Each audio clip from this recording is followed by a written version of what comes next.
What is going on, ladies and gentlemen? How are you all doing tonight? I'm excited for tonight's episode. As you can see, we have Chris Date and Dr. Tim Stratton with us tonight. We also have my co-host, as always, David Russell. Actually, the two co-hosts, like right there, Joshua Davison, David Russell. Guys, how are you all doing tonight? Good, bro. Good. So what is new, David? bro. Like, I know we did a episode on Tuesday, and that was fun. We had Dr. Yeah. David Farnell on, from former professor at the Master Seminary. He is now teaching at Redeemer Bible in Phoenix, Arizona church. And yeah, it was just a fun conversation about inerrancy.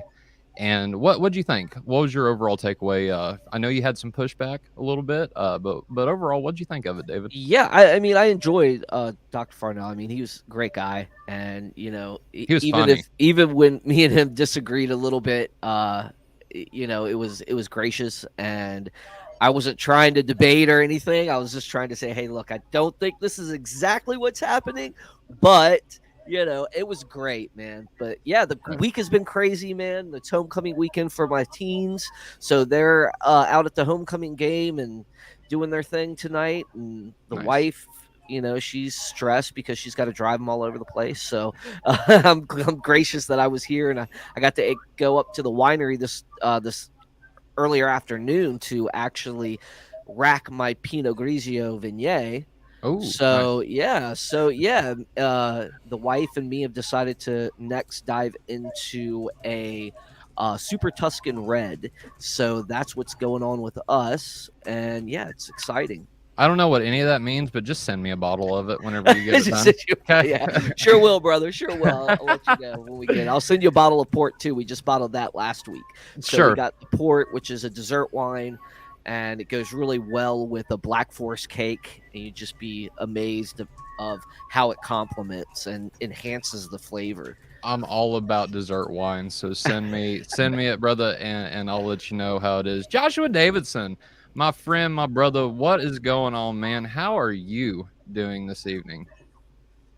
I'm good. I'm just sorry I hopped in there last minute. I was late coming back from work and didn't have time to change or anything like that, so I'm still wearing my Farmer John's. There you go. I But, thought you just rocking the yeah, farmer look, bro, like California farmer. It kind of suits, but it's all right. But yeah, I'm having a good week. It was a very fast week. I didn't come back to California until Tuesday, and I got back to work on Wednesday, and then Wednesday, Thursday, Friday. It was a super quick week for me. I bet. But yeah, and already I had a fantastic weekend because you were one of the bigger parts of it.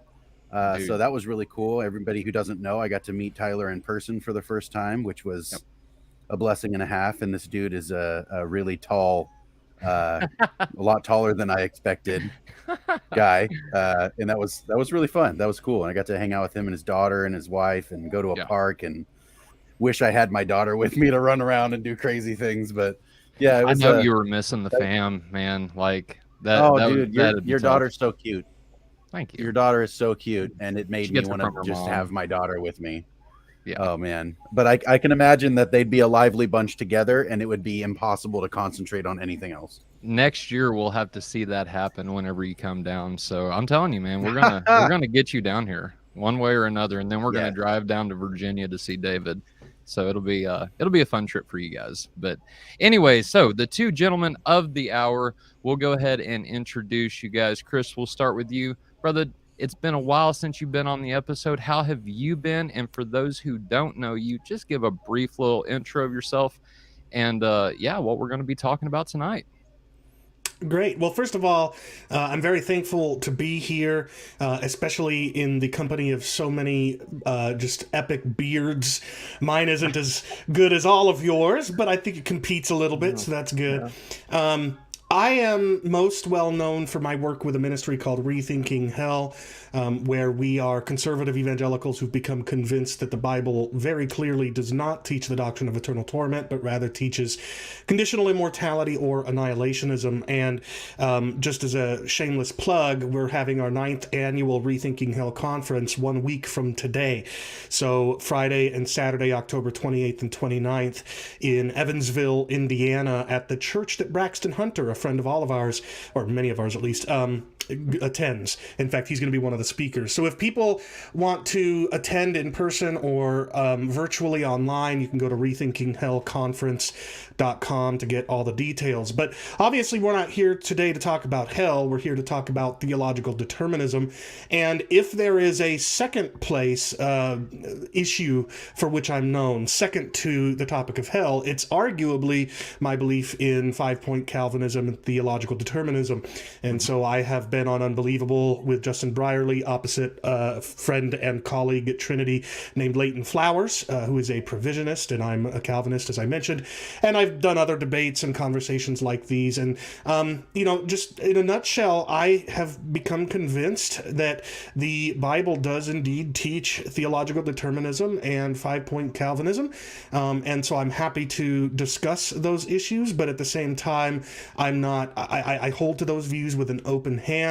I want to believe what's true, not merely what I have come to believe is true.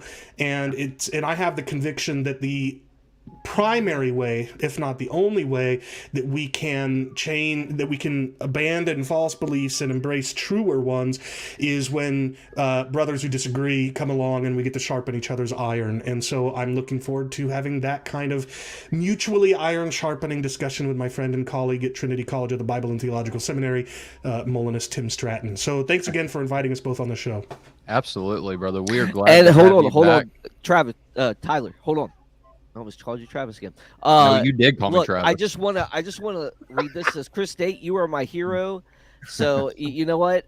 My statement's right. You guys are legends. So that's Tyler Vella, by the way, and it's funny that he calls me his hero because I very much look up to him. And I'll be frank, the vast majority of what you're going to hear from me today in my opening is largely influenced by discussions I've recently watched on Tyler Vella's show with him and Colton Carlson. So this is going to be an interesting discussion, I think. I love Tyler. We had him on the show to talk about universalism, and haven't had a chance to have Colton on. Would love to get that opportunity as well. Maybe even to have both of them on to talk Calvinism with them. But yeah, Chris, we're glad you're here, and man, you're that person for me. With you and Tyler, like I look up to you so much, and have learned a lot, from you, especially about hell. And so I just want to thank you, and thank you for that.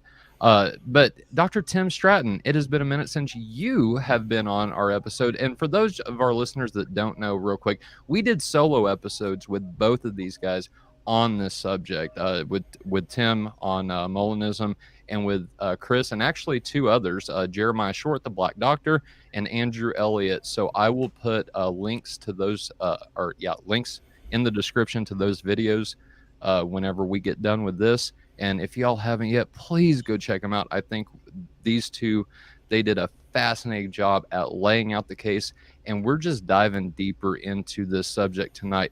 But Dr. Stratton, if you would go ahead and give a little brief introduction about yourself for those who don't know you, and what position will you be representing tonight?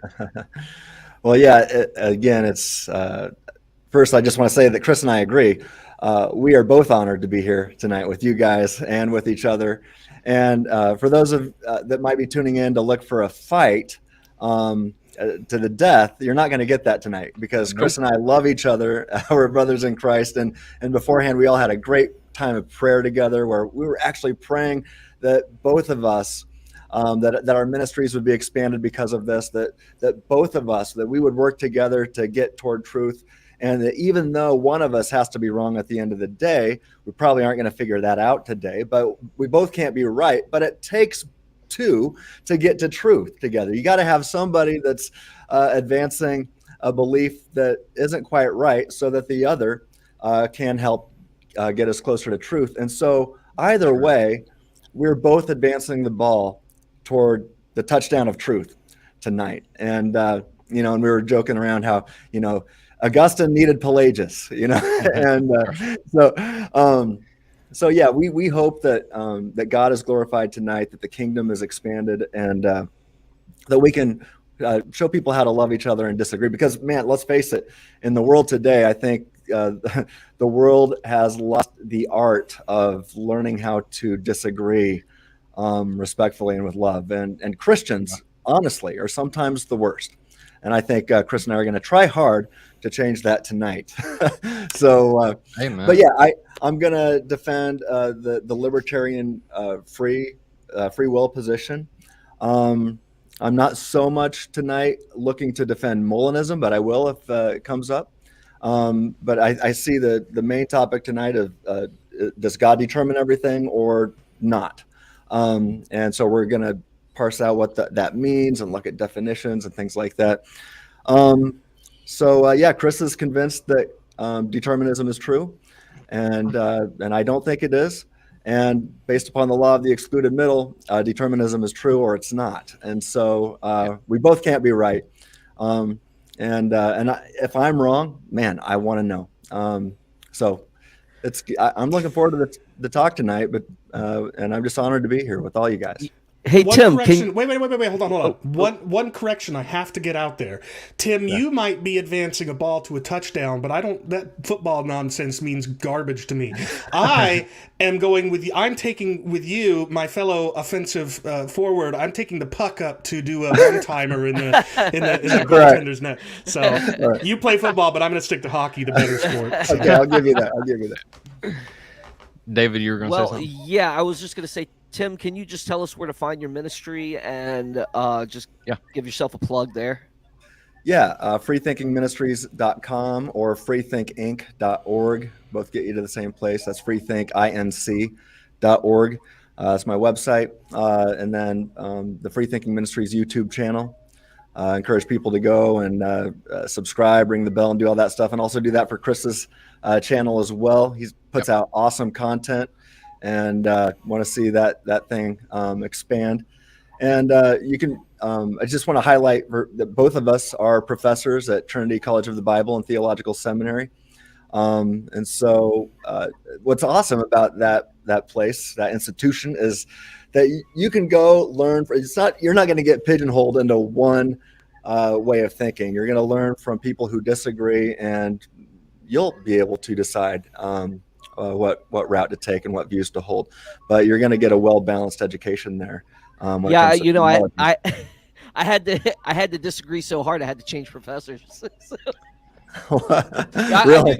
I do go to Trinity, guys, and you know what? I was just going to say that Tyler Vila may have Chris, but I got Tim, and I love both of you guys. And I do got to ask you, Chris. I do got to ask you this: is that I was taking the systematic logic class there. Were you actually a student in that class, or were you actually playing around?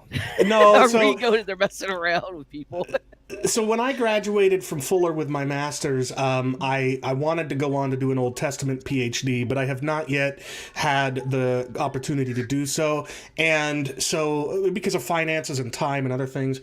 And so for a period of time there, I had begun a PhD at Trinity in, I think, apologetics, something along the lines of apologetics.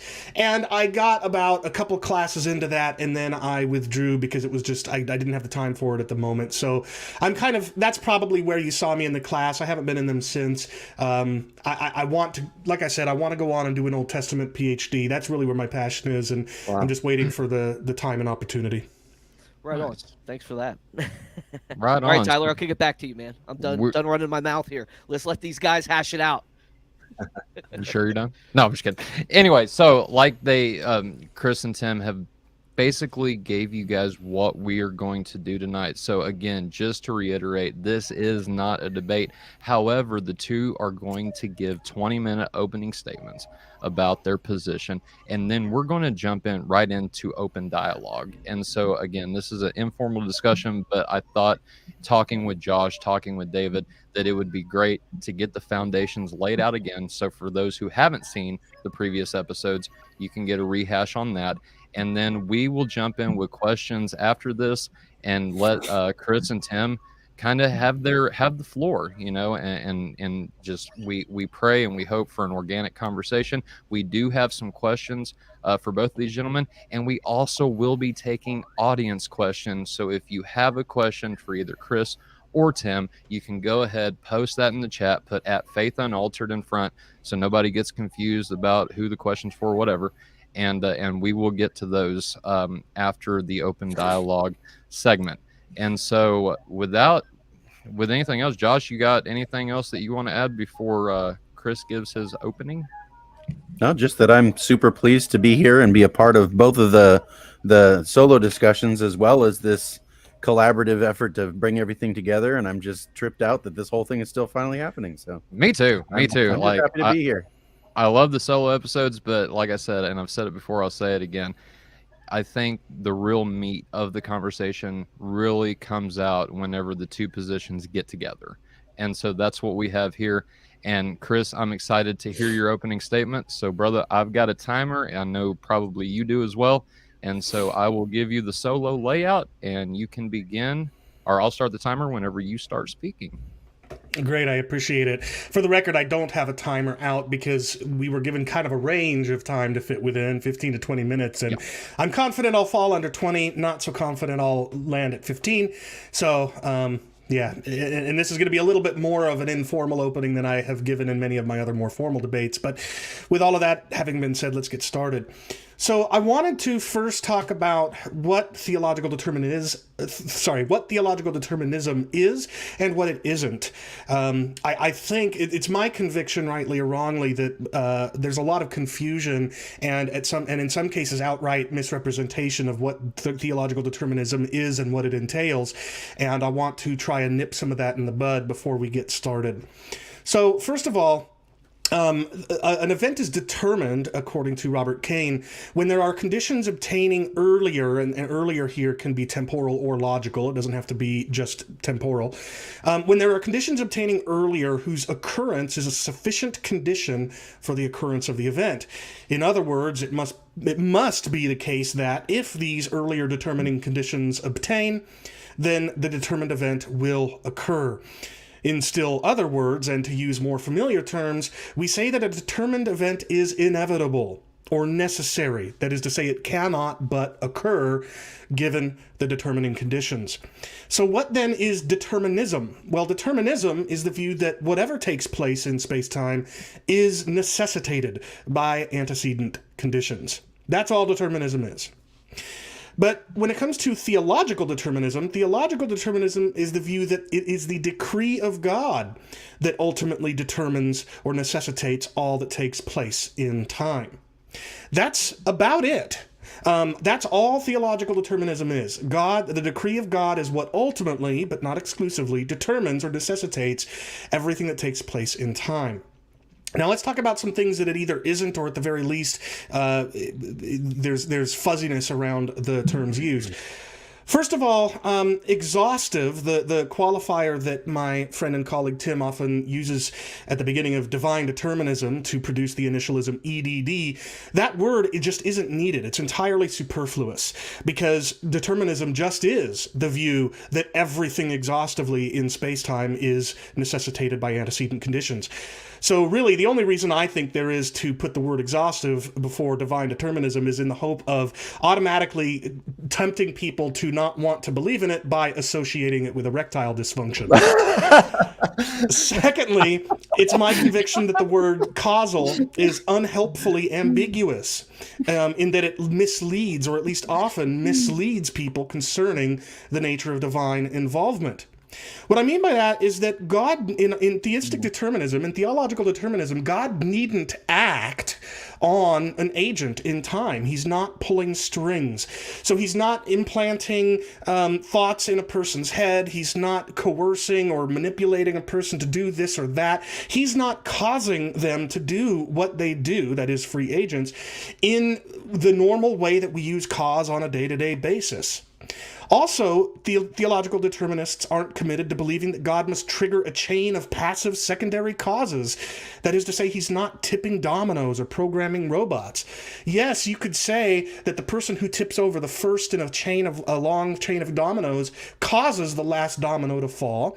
Or you could say that a programmer who writes code that then is stored in memory or on disk and then gets executed by software, and you've got these passive secondary causes of diodes firing and causing other diodes to fire, etc. Yes, you could say the programmer causes the robot to move, but neither of those kinds of things are true in theological determinism, or at the very least needn't be true in order for antecedent conditions, including ultimately the decree of God, to necessitate every action on the part of an agent. So it seems to me that the most common ways that we in ordinary daily language use the word cause aren't fitting for the nature of divine causation in theological determinism. There is, of course, a philosophical use of the word that might be appropriate, and that is that God is the cause insofar as he is the one who ultimately renders all events necessary.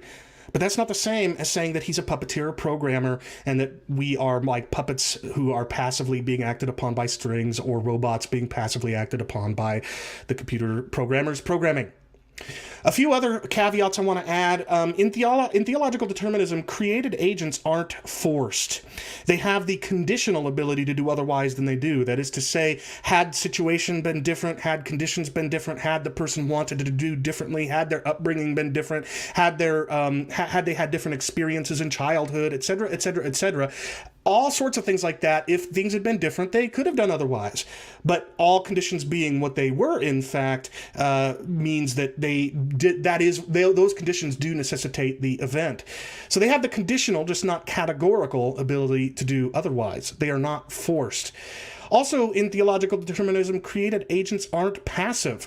I recently watched a video where my friend Tim had J.P. Moreland, I think it was, on his show, and J.P. Moreland was insanely suggesting that in theological determinism we are mere passive agents. We're not even agents, we're just passive cogs in a machine, but that's ridiculous. In theological determinism, created agents aren't passive. We deliberate, we choose, and we act, we will, we have volition, things that are none of which are true of cogs in a machine. And thirdly, created agents in theological determinism aren't coerced or manipulated. We do what we naturally choose to do. What we naturally choose to do isn't being overridden by some kind of manipulative conditions or ideas being implanted in our brains or anything like that, that some indeterminists or some libertarians like to claim is true of our view. It's just not. All right, so with that sort of introduction having been given, let me talk about theological determinism and the ideas of freedom and responsibility. According to a determinist like me, meaningful freedom is the ability to act as desired, unimpeded, unconstrained by forces outside of my control, unimpeded by things that are happening from without. As Robert Cain puts it, to be free, as we ordinarily understand the word, is to have the power or ability to do what we want or desire to do, which in turn entails an absence of constraints or impediments, things like restraints, coercion, and compulsion that would prevent us from doing what we want. This is a pretty textbook definition of compatibilist free will, a freedom that we exercise that is compatible with determinism. Secondly, categorical ability to do other than what one does just is not required for responsibility. And I think a good way of getting at the truth of this statement is by looking at Frankfurt cases. Here's an example of one reproduced or reconstructed by John Fisher. Imagine that Black has secretly inserted a chip in Jones's brain, and if Jones were to show any inclination to vote for McCain, the chip would intervene to assure that he actually decides to vote for Obama. But Jones decides to vote for Obama on his own, without the chip taking effect. And so Jones can be held morally responsible for voting for Obama, even though it was not possible for him to choose otherwise. Okay, because if he had begun to, if he were inclined to, the chip would have overridden, and it didn't. So he did it on its own. He was held morally responsible, even though there was no categorical ability to do otherwise.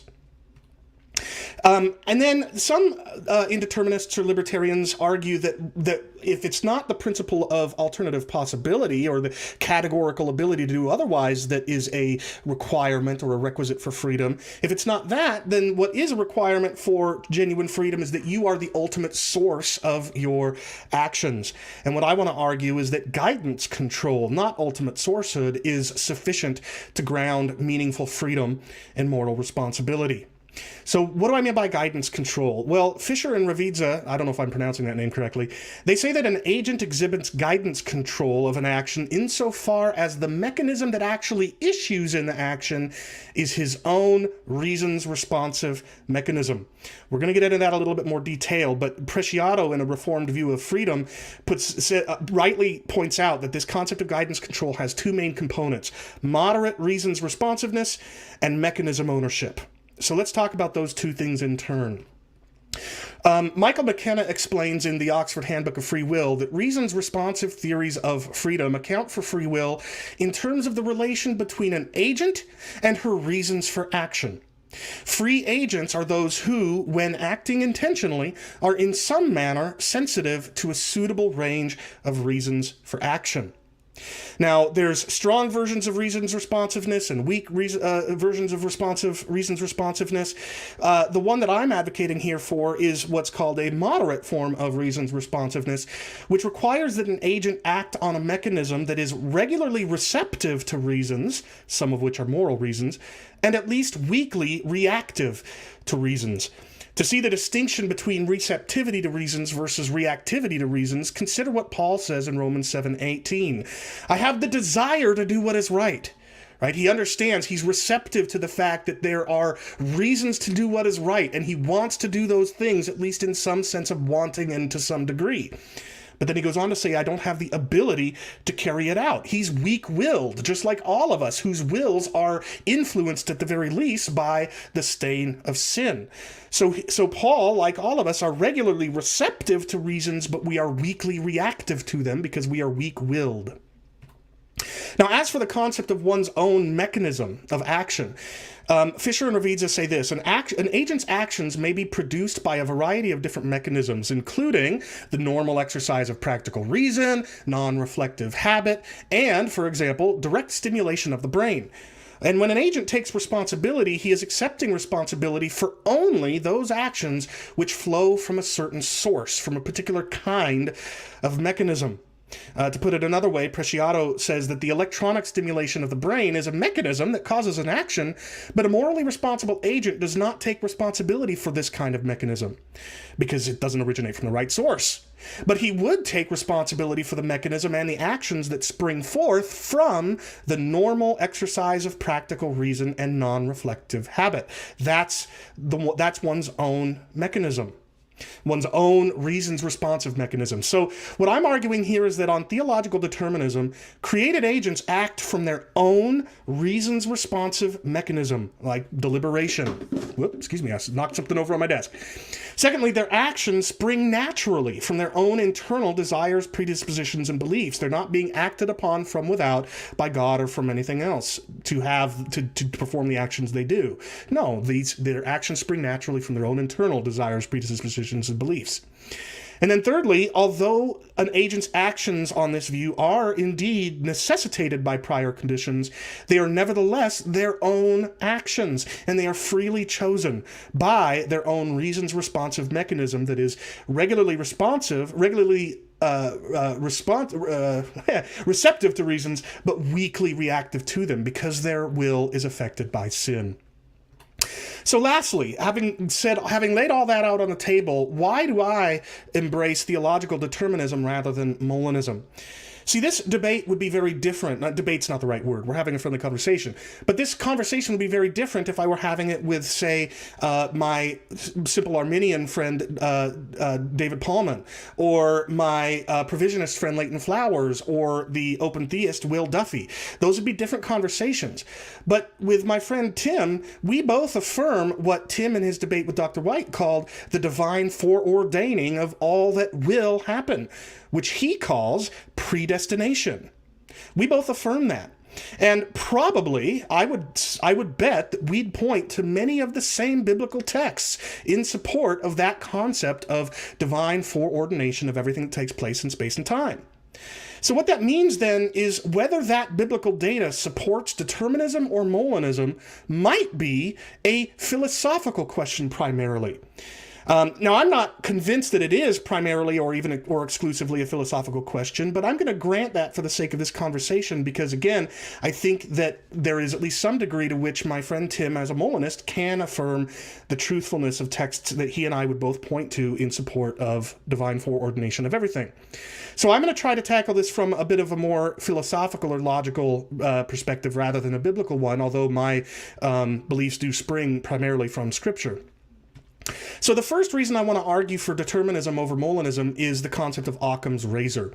Occam's razor is often very misused, very misunderstood. There is no rule called Occam's razor that says that you must believe and that the only thing that is true is the simplest explanation. That's not how Occam's razor works. But what it does allow you to do is prioritize lists of competing theories, prioritize them for assessment. If you have competing theories and one of them is very complex and another is very simple, it will take you a lot longer, and there'll be a lot more effort going into assessing the truthfulness or plausibility of the more complex explanation. So Occam's razor says you should first assess the simpler explanations, and if those are sufficient to account for the data, then they are preferable to more complex ones.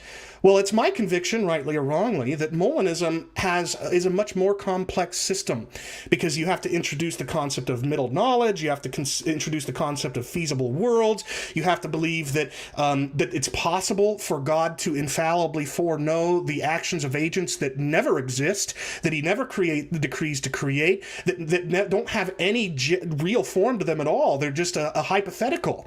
I'm not saying all of that's reason to disbelieve in Molinism. I'm just saying there's a lot more parameters and assumptions and factors in Molinism than there is in theological determinism. So for me, because of what I just got done explaining about freedom and responsibility, I see no reason to think that determinism is insufficient to account for the biblical data, so I'm going to favor it over the more complex Molinism. Secondly, there's the grounding objection. I don't think the grounding objection is the final nail in the coffin or a silver bullet that rules out Molinism, but the grounding objection does say that you can't have, or at the very least it's difficult to conceive of how one can have infallible foreknowledge of agents' unnecessitated actions. And it seems to me that my friend Tim's response to that is just omniscience, and that's kind of the answer. But I don't think that answer goes far enough to answer this objection in a way that would make me more inclined to consider Molinism than determinism, given that determinism is already sufficient to explain the data. And then lastly, it seems to me there's nothing gained on Molinism. It's presented often. In fact, my friend Tim, in his debate with Dr. White, did a Avengers dying Iron Man thumb snap to show, as if he's wearing the gauntlet with all the stones in it, to say that the problem of evil vanishes on Molinism. But I don't think that's true. Remember, determinism is just the view that one's actions are necessitated by antecedent conditions. Well, on Molinism, it is necessarily the case that one will do what God foreknows one will do. It's just a different place in the sentence that necessity comes in. In both cases, regardless of whether it's Molinism or determinism that's true, when you act, it was necessarily the case that you do what you do because God infallibly foreknew it in Molinism, or because antecedent conditions necessitated it in determinism. And as such, I don't see it as being a meaningful answer to the problem of evil any better than determinism.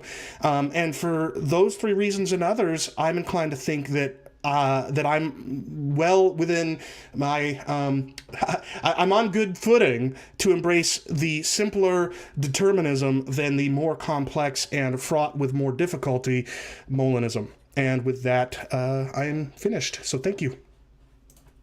Right on, Chris. Thank you so much for that opening statement. And Tim, if you want, let me go ahead and get you on the solo layout here. And the minute you start speaking, sir, I will start the timer. Well, I consider Chris Date to be a dear friend, a valued colleague, and a brother in Christ. Not only is he a force to be reckoned with when it comes to debate, or just disagreements on YouTube. His well-reasoned arguments have shaped important aspects of my theology. So for that, I'm grateful. With that said, Chris and I disagree on so many points of theology, yet we love each other anyway. Well, tonight, I hope that the two of us can model how to disagree while still exemplifying love, gentleness, and respect to one another. The topic of our disagreement tonight is that of determinism. Not so much Calvinism versus Molinism, but I'm sure we'll get into that. I contend that multiple arguments can be made against determinism. For example, I've argued that determinism opposes Scripture. I've argued that if determinism is true, then true love is impossible. I've also argued that if determinism is true, then the moral argument for God's existence fails. Indeed, if divine determinism is true, then I contend that the problems of evil and divine hiddenness are monumental. Tonight, however, I'm simply going to focus on one specific problem of evil, referred to as the problem of epistemic evil. Now, it's imperative to define terms before we begin. An event is determined if antecedent conditions, natural, supernatural, or both, are sufficient to necessitate an event. For example, the Kalam cosmological argument demonstrates that antecedent supernatural conditions are sufficient to necessitate the creation of the universe. The fine-tuning argument demonstrates that antecedent supernatural conditions that transcend the universe are sufficient to necessitate certain effects via secondary causes within the universe. Now, determinism is the idea that antecedent conditions are sufficient to necessitate all events or effects. This is often referred to as causal determinism, but the word causal can be dropped without problem. Guillaume Vignon writes, "The main idea behind determinism is that everything that comes to pass is determined or necessitated by prior conditions, natural or supernatural." Vignon continues, "If the word causal is used at all, as in the phrase causal determinism, it shall not mean anything more than determinism simpliciter." Now, exhaustive divine determinism, and in the conversation that follows this, I'll give reasons as to why this is used. But exhaustive divine determinism, hereafter EDD or ED, is the idea that God necessitates all events via primary, secondary, efficient, or deficient means. ED is specifically concerned with God's determination of all things about humanity, which would include all desires, wants, sins, thoughts, intuitions, beliefs, actions, behaviors, evaluations, judgments, and deliberations. In contrast to human choices being determined is the libertarian freedom to think, judge, and be more careful in a certain circumstance. Richard Taylor puts it this way: "In the case of an action that is free, it must not only be such that it's caused by the agent who performs it, but also such that no antecedent conditions were sufficient for his performing just that action." We can understand libertarian freedom then as the ability to choose such that antecedent conditions are insufficient to causally determine or necessitate one's choice. This definition could be applied to thinking. Libertarian freedom includes the ability to think such that antecedent conditions are insufficient to causally determine or necessitate one's thoughts and ensuing beliefs. This application of libertarian freedom to thinking holds whether or not one possesses alternative possibilities from which to choose. One simply needs to be the first mover of these choices and thoughts. This idea can be referred to as weak libertarian freedom. However, if one does face opportunities to choose among alternative possibilities in the real world, strong libertarian freedom, and has the power to choose among them with no changes in the mental conditions at the time of choice, then it follows that one is not determined by something or someone else. We can understand strong libertarian freedom in this manner: the opportunity to exercise an ability to choose between at least two options, each of which is compatible with one's nature in a specific circumstance where the antecedent conditions are insufficient to causally determine or necessitate the agent's choice. Now, that's a fancy way of saying the ability to do otherwise, and I've argued that this is implied in 1 Corinthians 10:13, as well as other passages of Scripture. Now, it's vital to note that antecedent conditions are either sufficient or insufficient to necessitate all events. The following thought experiment illustrates the necessity of libertarian freedom when it comes to rationality and the active use of reason. Suppose a transcendent demon somehow uses his supernatural powers to exhaustively control and determine all of your thoughts and beliefs all the time. This includes exactly what you think of and about, and more importantly, exactly how you think of and about it. All of your thoughts about your beliefs and all of your beliefs about your thoughts are now determined by the demon. You have no opportunity to think or believe otherwise. Moreover, you have zero guidance control over what you think of or how you think about it. All of your passive thoughts are completely up to and at the mercy of the whims of the demon. You do not have the control condition required for rational responsibility. In other words, you do not meet the control condition if something or someone else is in complete control of your condition. That is to say, if something non-rational or someone else who is untrustworthy determines all of your reasoning and exactly how you reason, then there's reason to doubt your reasoning. If something or someone else controls how you reason, then there is reason to doubt your use of reason. Indeed, you would lack the kind of libertarian agency to actively use your reason. Instead, your succession of thoughts would not be yours at all, but rather those of your controller. If you are not a libertarian free thinker, then something or someone else is ultimately in control over all of your thoughts, all of your intuitions, your beliefs, evaluations, and judgments, all of it. You also do not have control over the next words that will form in your mind or come out of your mouth. If all things are determined, then you have no active control over any of your thoughts, which seems to be antithetical to the teachings of both Jesus and Paul. What's more, or rather much less, you are nothing but a passive cog, as epistemologist John DePoe has indicated. On determinism, quote, ultimately, the human agent is downgraded from being a person with active powers of rationality to a passive cog that is at the mercy of causes beyond one's control, end quote. Well, not only does this passive cogness seem to oppose the teachings of Scripture, it also stands opposed to our direct experience.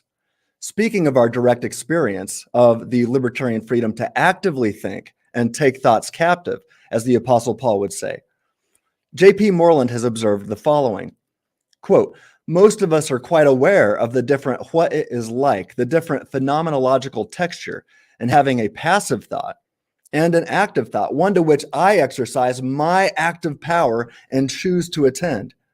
This difference is self-evident to introspective awareness, and such awarenesses provide grounds for the proper basicality of one's belief that one has and can exercise active power.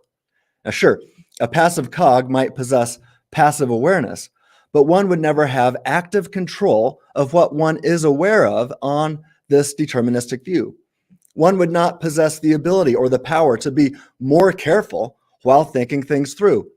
One's level of so-called carefulness is also determined by the same deceptive demon.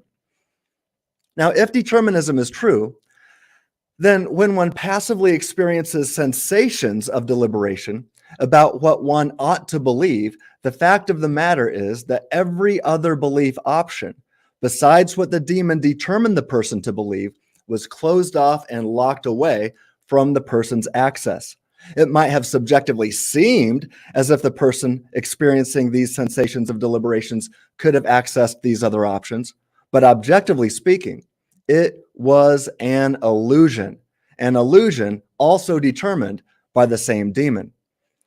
The ability to actively choose to be more careful and do one's due diligence while thinking things through seems to be a power worth wanting. With this in mind, if one is still clutching to determinism, another question arises. How can you, not the demon, rationally affirm your current inferred beliefs as good, bad, better, the best, worst, the worst, true, false, probably true, or probably false, without begging the question? This seems to be an impossible task. Epistemologist Jim Slagle makes the point. Quote, according to determinism, the only methods by which we could examine such processes are products of these processes themselves. To appeal to the reliability of these processes and arguing for their reliability is an invalid procedure. To appeal to these processes in order to verify the reliability of these processes is simply and blatantly to beg the question, end quote. Well, no matter how you respond, the response is not from you as a source, but ultimately determined by and up to the demon. That is to say, unless you have libertarian freedom, the response will not be from you. It simply passes through you. Slagle continues, quote, there must be an explanation for a belief. It must be a good explanation, and it must be my explanation. In order for it to be my explanation, I have to accept it. If my acceptance is also determined by extrinsic forces, then in what sense is it my explanation? In fact, how could the resulting state be called a belief at all? Belief seems to involve both reception of information and some level of assent or approval of it. After all, we often receive information that we do not subsequently believe. So clearly, mere reception of information is an insufficient definition of belief.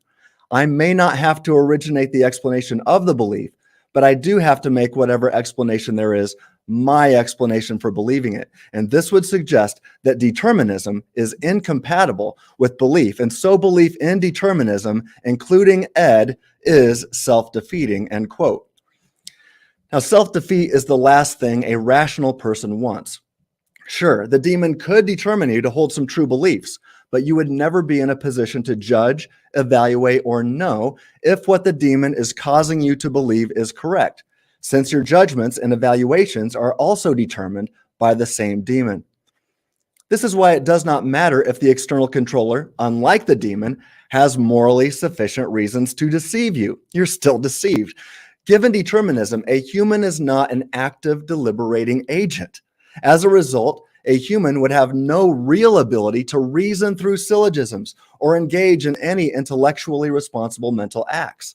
Thus, it may be the case that one's thoughts, beliefs, and so forth are true, but no one would ever be able to know that by reasoning. Moreover, on determinism, we stand in no position to judge or evaluate what false beliefs this demon is imposing upon us, while also determining us to think those false beliefs are good, true, or probably true. We would have no ability to choose to accept or reject information. Our so-called acceptance or rejection of new information is also not up to us, but determined by the demon, either directly or how he programmed, determined, and fine-tuned our cognitive belief-forming faculties to operate. Remember, we are discussing exhaustive determinism. That's why I use that word. Everything that happens during our so-called reasoning process happens exactly the way the demon desires and determines, even when we reason poorly. To make matters worse, this demon even makes some people believe that he's infallible so that they can trust the beliefs he imposes upon them. For that matter, he can make people believe that he has all of the divine attributes. Thus, according to deterministic views, we have undercutting defeaters to many important beliefs. If the demon controls and determines your entire thought life, directly or indirectly, then one would not be in a position to judge for himself, as the Apostle Paul mandates in 1 Corinthians 10:15, whether one ought to accept information and believe it or reject information and not believe it. The ability worth wanting to accept or reject information is not under your control, but rather the control of the demon. Indeed, when one subjectively feels they are evaluating or judging a currently affirmed belief to see if it should be affirmed as true or false, in reality, the same transcendent demon of deception who determined the affirmation of the false belief in the first place is also the same demon who is determining the so-called evaluation of the affirmed false belief. This would be akin to fact checkers assuring you that a particular cable news channel is reliable and not fake news. But then you find out that the so-called fact checkers are employed by the same cable news network. If that's the case, no epistemic progress has been made.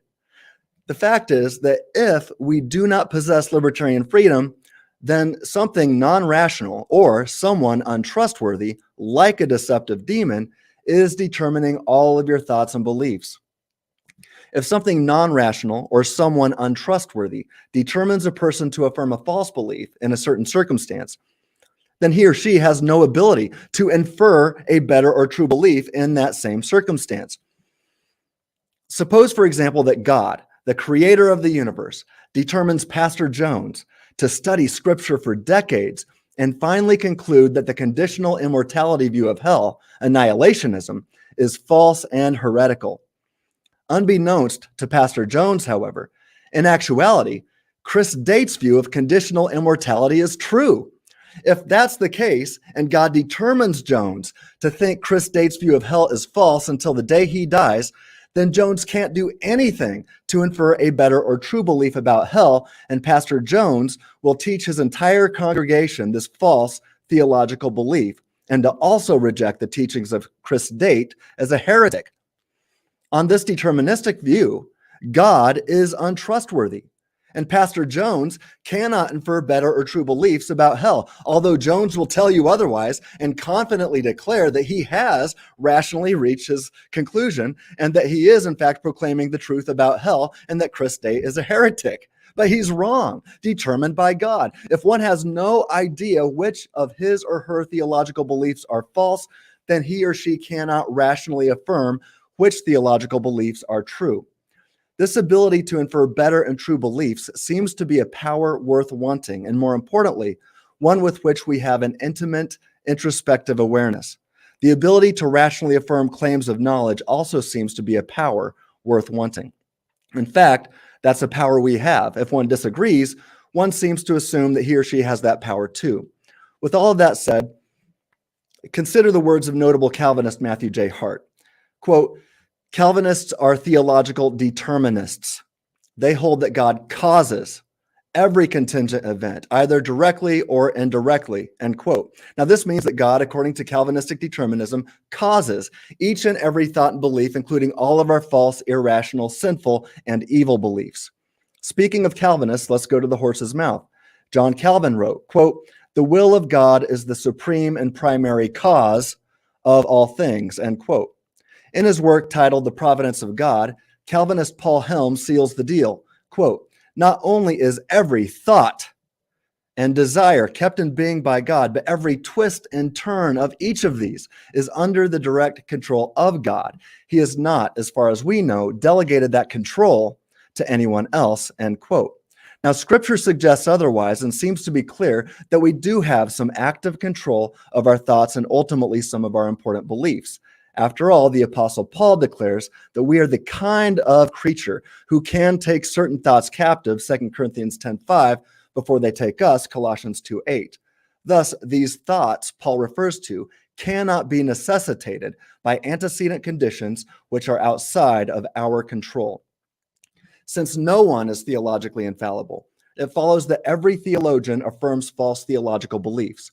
If that's the case, it follows that God determines all people, including all theists, which includes all Calvinists, to affirm false theological beliefs.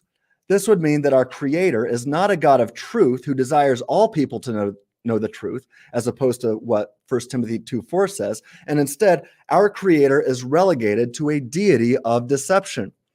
If this is the case, not only do Christians lose the power to rationally infer and affirm truth, it seems that the deity of Ed is anything but the God of truth. If God is relegated to a deity of deception, something far less than a maximally great being, then God does not seem to be significantly different from a Cartesian demon. And if a demon or a deity of deception determines all of your theological beliefs, then there is reason to doubt your theological beliefs, including those discussed tonight. Indeed, if determinism is true, one's level of assent or approval of information is determined by something or someone else. If that something or someone else is untrustworthy, just as a demon, a god of mischief, or a deity of deception would be, then undercutting defeaters abound. Accordingly, justification and rational affirmation devolve into question-begging assumptions. If that's the case, Tim. All right, let me get through this final syllogism. Yeah. If that's the case, then knowledge is illusory. John DePoe is clear. Quote, given that the nature of justification requires some sense of freedom or autonomy, Ed is incompatible with humans possessing knowledge. Here's a syllogism I'd like to end with. Premise 1. If Ed is true, then God determines all Christians to affirm some false theological beliefs. 2. If God determines all Christians to affirm some false theological beliefs, then God is deceptive and his word, the Bible, cannot be trusted. 3. God is not deceptive and his word can be trusted. 4. Therefore, God does not determine all Christians to affirm some false theological beliefs. 5. Therefore, Ed is false. And I have more, but I'll leave it at that. Wow, gentlemen, great. I was just wondering where I should send my tuition. Well, I mean, you're going to the school that both of them teach at, so, you know. Right on, right on. Well, guys, we're going to enter into the free dialogue state. Tyler, I'll kick it to you to lay out the format a little bit. I like how you put free in there. That was cute. But anyway, no, we're just going to, I mean, it's simple. Like I said in the beginning, this isn't a debate. And so we kind of all have the floor really to discuss these concepts and what, well, Chris left the free dialogue. See, you shouldn't have said free, David. And that's exactly what happened. No, I'm just kidding. But I think Chris will be right back. But anyway. Can I say something really quick? I'm getting some feedback or something. I am too. Josh, is that from? That is from Josh. Okay. All right. But no, I mean, like I said, this is just a free open dialogue. And so I want to actually kick this off with the question about causation. And so, Tim, you had mentioned cause in your opening statement right there about the end. And Chris, I just want to get your thoughts because we talked about in the episode that you and I did with Andrew and Jeremiah, and you guys were not a fan of the term cause because God is not causing anyone to do anything except, you know, whenever we talked about regeneration, God's actively working in people at that point, right? Or if he's hardening somebody's heart. Yeah. Right, vice versa. And so my question is, even though God being the ultimate cause by decreeing these things to happen, I'm trying to get at is what's the difference between God causing it by decreeing it outside of space-time and God causing it in space-time actively? Does that make sense? Well, it does. It just seems to me that the distinction is so obviously self-evident. If you have a puppeteer pulling the strings on a marionette, that puppeteer is causing the puppet to move. But there's action being taken directly on a passive piece of wood by the puppeteer. Or take a computer programmer, a robot programmer. You've got, again, somebody taking direct action that through a passive causal chain just results in an inanimate, unthinking object to react mechanistically to the programming that is executed in the on the motherboard or what have you. So it's not merely just a matter of transcendence. It's a matter of passivity. It's a matter of, like I said, guidance, control, reasons, responsiveness. Look, just because the choice that I make as a result of my reasons responsive mechanism internal to myself of deliberation, just because that action is predetermined doesn't mean that God is causing it in any meaningful sense that is comparable to the sense in which a puppeteer causes a puppet to move or a programmer causes a robot to move. At that point, I think what's going on is we're just illegitimately equivocating on what the word cause means. We're treating the word cause in the puppeteer and robot case as if it's meaningfully analogous, meaningfully synonymous with the word cause when we're talking about the God who created a universe in which everything would happen just as he determined it to do. And I'm just unwilling to equivocate on the word cause like that. It is the main difference. Can I respond? Yeah. So let me read from Guillaume Bignon's book here. Page 201, he says, Agent A causes event E. Let's see, here he says, we could simply take Agent A causes event E to mean Agent A engages in an activity that necessarily results. So he's talking about necessity here. Necessarily results in the occurrence of event E. So if that's the case, this is completely compatible with a definition of force. If somebody is going to use their power to necessitate an event one way or the other, whether that power transcends the universe or is within the space-time universe or whatever, if one uses their power via decree or whatever to necessitate an event to occur, then that is antecedent conditions forcing the event to occur. But if you don't like to use force, the word force, we can simply say necessitating. That is what we mean by that. But I just want to make a couple comments here. And this is why I continue. It's not to get people to think about erectile dysfunction. It is to highlight that we are talking about everything because. Yeah, but that's what determinism already is. I mean, that's the point that has been made to you on many occasions. You're adding exhaustive to a word that already means exhaustive. Right, and J.P. Moreland and I have pushed back on that and explained why this is necessary, because determinists often steal from libertarianism to argue against libertarianism. And when we stick that word exhaustive there, that helps people say, oh, wait, that's determined too. So when you say, hey, but this is my reasons responsiveness. Yeah, the same reasons responsiveness that is causally or even just plain determined by the demon of deception or the deity of deception. The way you respond is not up to you, but determined by the demon or the deity of deception. The way you reason, the way you respond to reasons is also not up to you. That's been determined by a deceptive deity or a demon. None of it is up to you, and that's why we use the word E. Now, let me just say... That's totally false. It's not the case that it's not up to us. It's just not ultimately up to us. It is. Look, and JP and I discussed this at length in our paper, which just came out today, by the way. It's published. And JP does a great job of highlighting exactly why it is not false, but it is correct. And if antecedent conditions are sufficient to necessitate an effect about how you reason, then how you reason is not up to you, but to the antecedent conditions. It's just that simple. Now, I understand that bald assertion, but that is all it is. It's not ultimately up to me, but that doesn't mean that it's not up to me at all. Okay, let's think about this. All right, nothing. Okay, you brought up robots and puppeteers. Nothing about a robot is up to a robot. Nothing about a puppet is up to the puppet. If Ed is true, if exhaustive divine determinism if determinism is true, yeah. If theological determinism is true. If God determines everything exhaustively, and if Ed is true, then nothing. I mean, look, it's in the literature now, and at least three. I mean, John DePoe has used it even, and I quoted him. But if Ed, he hasn't said that in the literature, but the quote he gave me was for me for this talk. JP Moreland has used it. We've explained why we use it. So we're just going to keep using it to highlight. That's fine, and I'm just going to keep not, because there's no reason to. Look, you can. I just don't want you to interrupt me and say that I can't. You've got to actually get to a question. You go ahead. Okay. Nothing about a robot is up to a robot. Nothing about a puppet is up to a puppet. If God determines everything exhaustively, then nothing about a human is up to a human, including how you think and reason. The entire show, and this is why Moreland does call it a puppet show, is necessitated by antecedent conditions completely up to someone else, in this case, a deity of deception who determines you to hold false theological beliefs.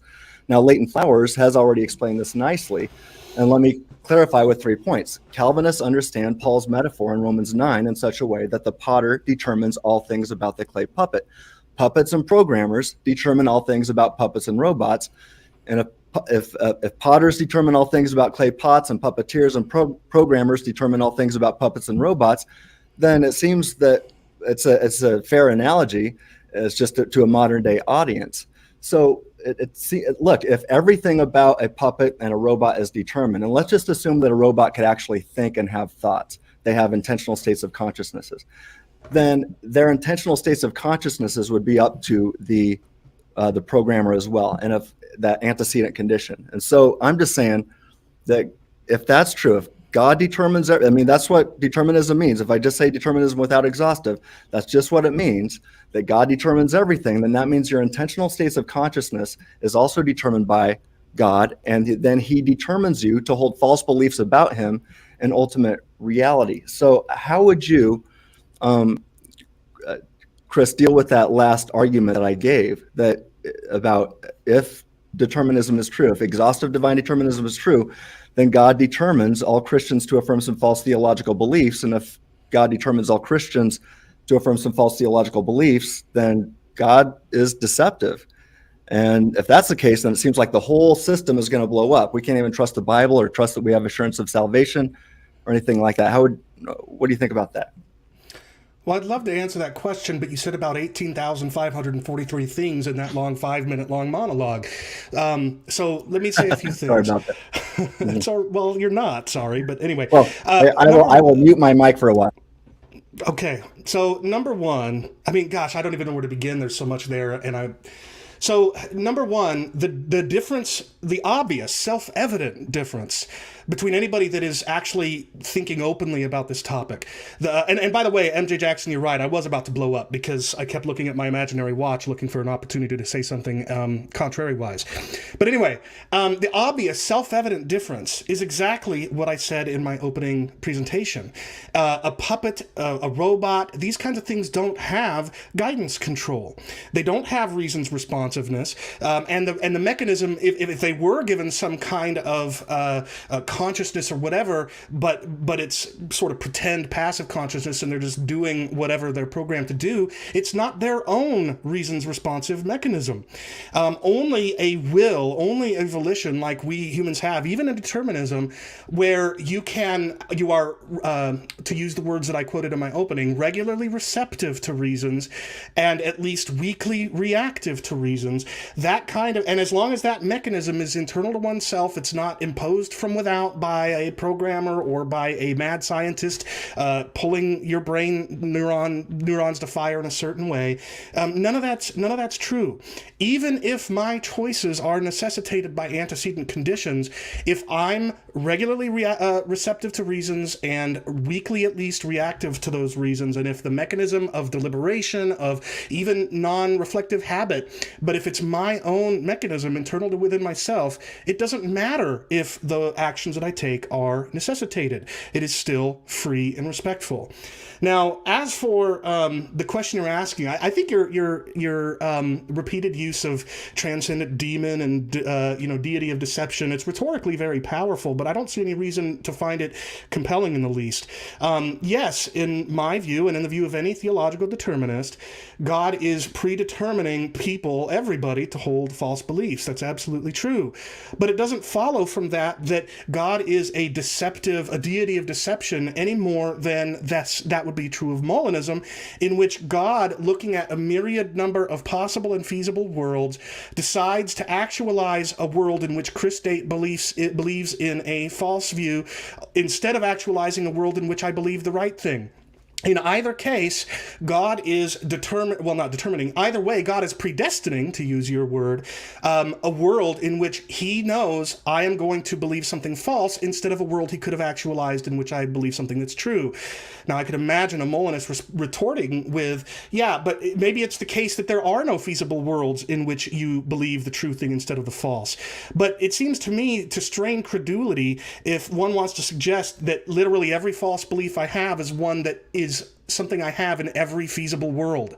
I mean, at this point, you're just going to... At this point, to say that every feasible world is one in which I believe a false thing is just to say, in using different terminology, that my false beliefs are determined.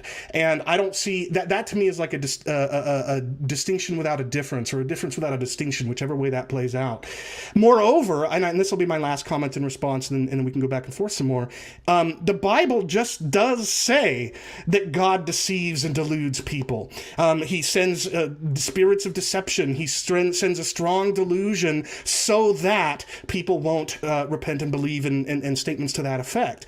So whether you're a Molinist or whether you're a determinist or whether you're an Arminian, provisionist, or open theist, either way, we all have to grapple with the biblical data that says that God at times acts or has acted in order to guarantee that somebody believes something false. That's true of you. It's true of me. And unless you're willing to say that you believe in a deity of deception, I'm not willing to say as much. All right, that was a good response, Chris. Take some notes there.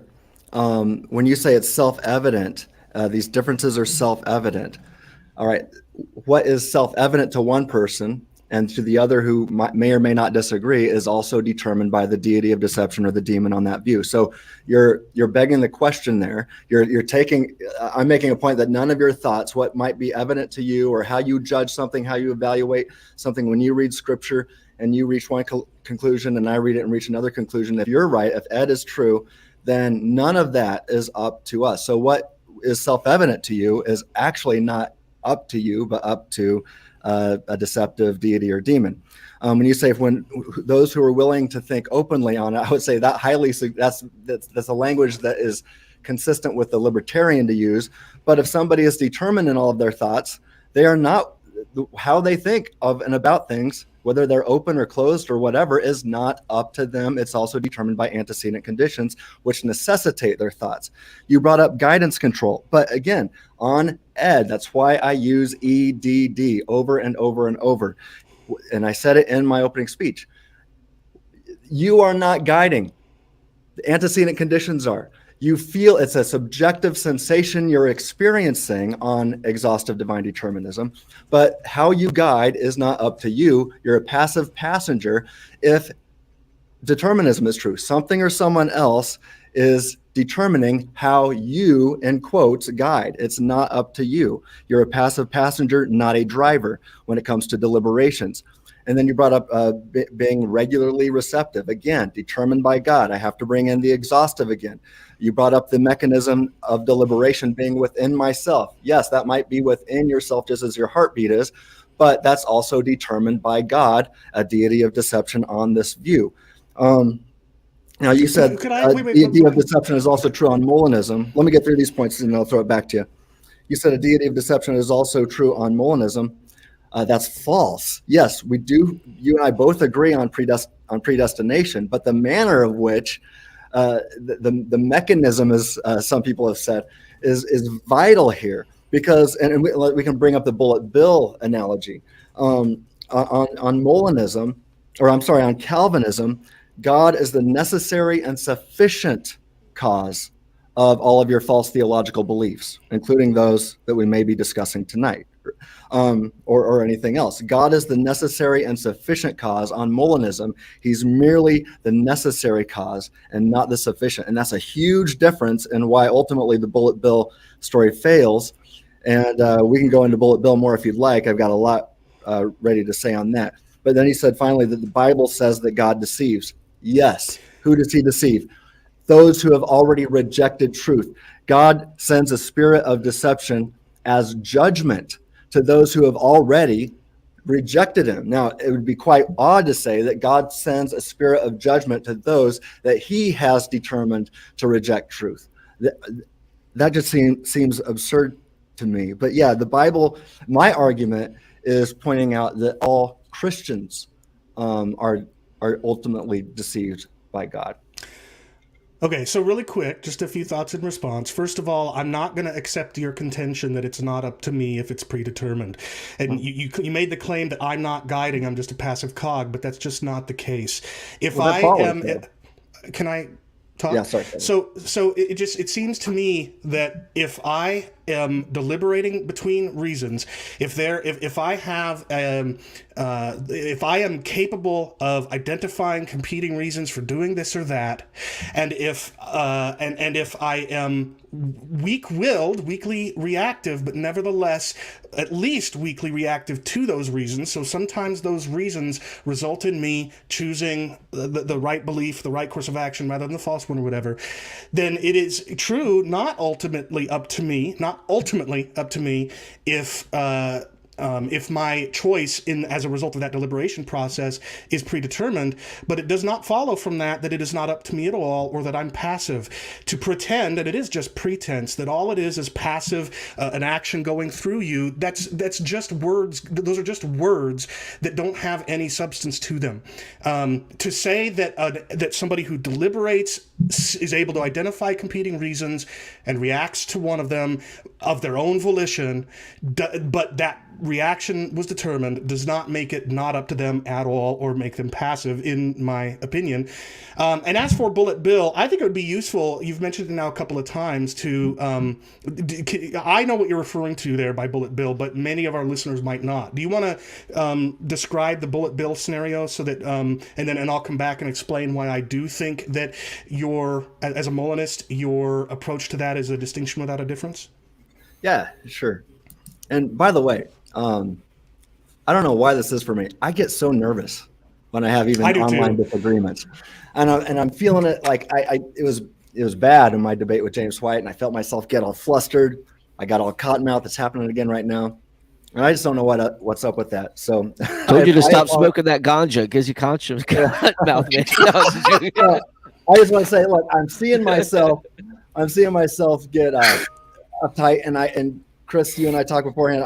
That's not how I want to come across. So I just want to take a big breath, step back, and have a fun disagreement again. And it's my fault. I just get it's not just your fault. It's mine too. But I think that one thing that would help is if we try to get to a question or a point quickly. I'm not saying that you're uniquely guilty of doing otherwise. We both could be said to be guilty of that. Yeah. But there's not going to be a conversation at all if we just talk for 5 minutes and then at the end ask a question about the 19th thing we said. You know what I mean? Right. So I'll try to be shorter as well.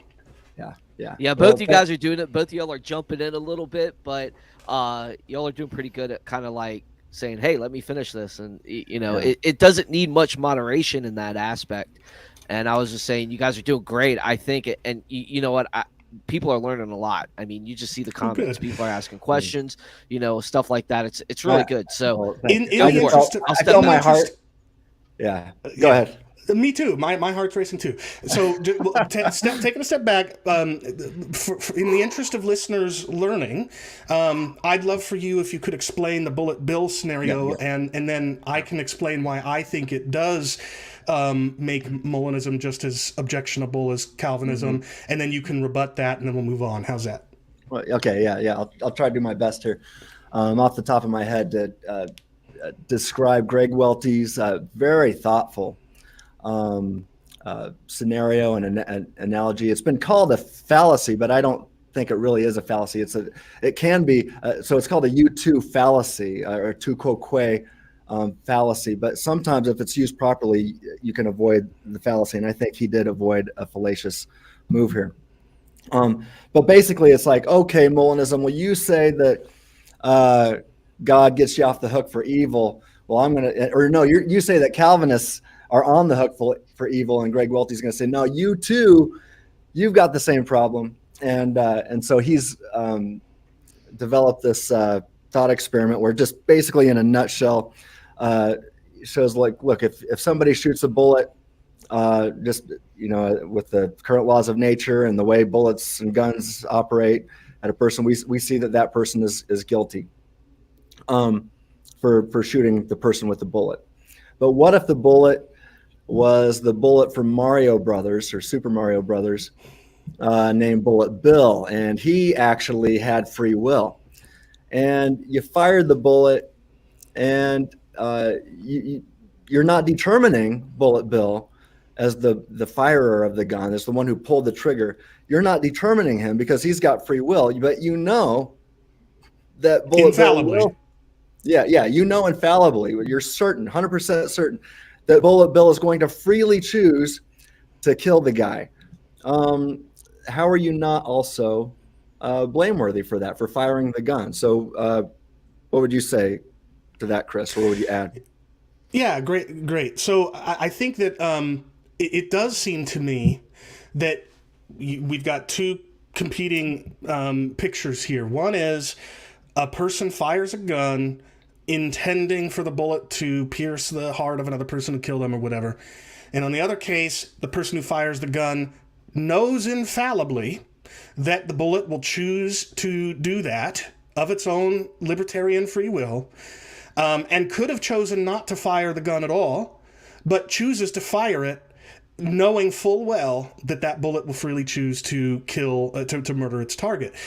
And it does seem to me as if, to anybody except erudite philosophers in an ivory tower, both people are responsible for that action, for the resulting death. Now, I grant that there is a distinction that means something in the erudite tower of philosophy, but I don't see any reason to find that a compelling distinction. But you go ahead and tell me why you feel otherwise, and then we can move on.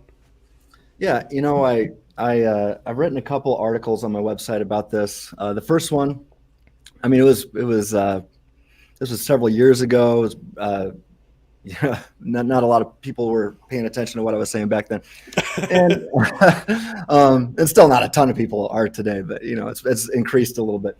But I was very surprised after I published it that Greg Welty himself wrote a response to it, and I was like, wow, that was cool.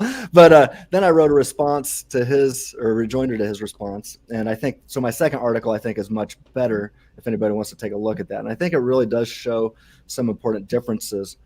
But yeah, ultimately on the Calvinistic deterministic view, and by the way, not all Calvinists are determinists, but, or at least exhaustive determinists, another reason I use the term. But on the determinist view, the one who fires the bullet, well, if God fires the bullet here, since he sets up the whole thing, he's the necessary and sufficient condition. On the Molinist view, he's only the necessary condition. And I think we can see, so the argument is on the bullet bill thing, that people have this intuition that both are guilty. But I think that intuition has been I think it was destroyed in 2019 when the Avengers Endgame came out. Now, Chris, I gotta say, I love the fact that you always bring up Lord of the Rings and everything like that. And if you do that, I'm not gonna say, but Gandalf isn't in the Bible. Well, and I'm not. I don't like the people who criticize you for using Avengers analogies. I mean, Jesus used parables. Why wouldn't we likewise use analogies? So, yeah, but of course, there is the question as to whether the analogies are apt. Like your Bucky analogy, I think is BS. But that's a whole nother conversation. Well, so we can. Well, okay, I mean, okay. So both. I mean, Hydra predestined Bucky via causal determinism, even though Bucky had awareness, he was a passive passenger at that point. But it wasn't his own. It wasn't his own mechanism, though. It was imposed from without. Right, and God imposes from without. A deity of deception imposes from without. He gives. Yeah, if he determines everything, if he uses his power to determine how Bucky is going to think, and Hydra wasn't in the mix. If we're just going to say, well, that was his God-given nature, well, then Hitler did exactly what he was supposed to do. And it would have been good if a demon would have possessed him and made him love the Jews instead of kill him. So the point here isn't who's doing it. It's the fact that if antecedent conditions are sufficient to necessitate, or if they're not, and if there's a different way to predestinate. So Dr. Strange predestined all the evil of Thanos without causally determining him, and to do so, and yet millions upon millions and millions of people saw him as the hero, while everybody knew that causal deterministic mind control is evil. What would you say? Okay, well, but let's talk about that. Are you, if I understand you correctly, you're saying that that Dr. Strange is praiseworthy for actualizing the world that results in victory over Thanos. Is that right? Millions and millions of people thought so. Okay. Wouldn't it be true then that if instead he had chosen to actualize a world in which Thanos is ultimately victorious, that he would have been blameworthy? Say that again? So if I understood you correctly, you said that Dr. Strange is morally praiseworthy for actualizing the feasible world that resulted in Thanos' defeat. And you said yes, I think. And ultimately I'm saying he's not blameworthy for all the evil that happened in Endgame. Well, I know, but if he's praiseworthy for actualizing the world that results in Thanos' defeat, then if instead he had chosen to actualize a world that results in Thanos' victory, why wouldn't he be blameworthy if he's praiseworthy for what he does in the actual world? All right, so okay, so this is going to get us into several things: feasibility and the end game. Since we're talking about end game, so much of Infinity War and Endgame really is taken from Scripture. There's so many parallels here. But I think, just as a side note, I think the reason why that is because a lot of people involved in the production of comic books, very early on, were Jews with a familiarity with the Old Testament. I mean, the names of like Kal-El in Superman, the names of the creatures that are on the other universe or whatever that he comes from, those are names that are very Hebraic. I mean, it's just interesting to me that many people from Judeo-Christian backgrounds are responsible for comic book universes in which feature these kinds of concepts. Anyway, go on. I'm sorry. Well, gosh, now you need to have Chris and I on here just to nerd out sometime to talk about this. Sure, yeah. Because this is where we're all going to agree. Deal. And have a lot of fun. It will happen, man. I could do that for you guys. Okay. We're actually in a couple weeks talking about, is ghost hunting a sin? All those ghost shows that are coming out. We're just going to nerd out and talk about it if that's an actual sin.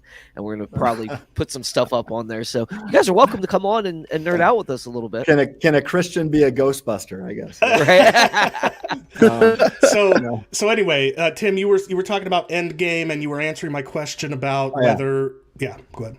Yeah, so I've actually got another journal article coming out in early 23 where really, so I'm taking a Molinist approach to defeating, ultimately, I think, all the problems of evil, and comparing and contrasting it to where I don't think the Calvinist has the same tools in his toolbox, or the open theist, or the simple foreknowledge person, where I'm going to argue that Molinism is really the only way to solve all the problems of evil, and really specifically focused on problems of divine hiddenness.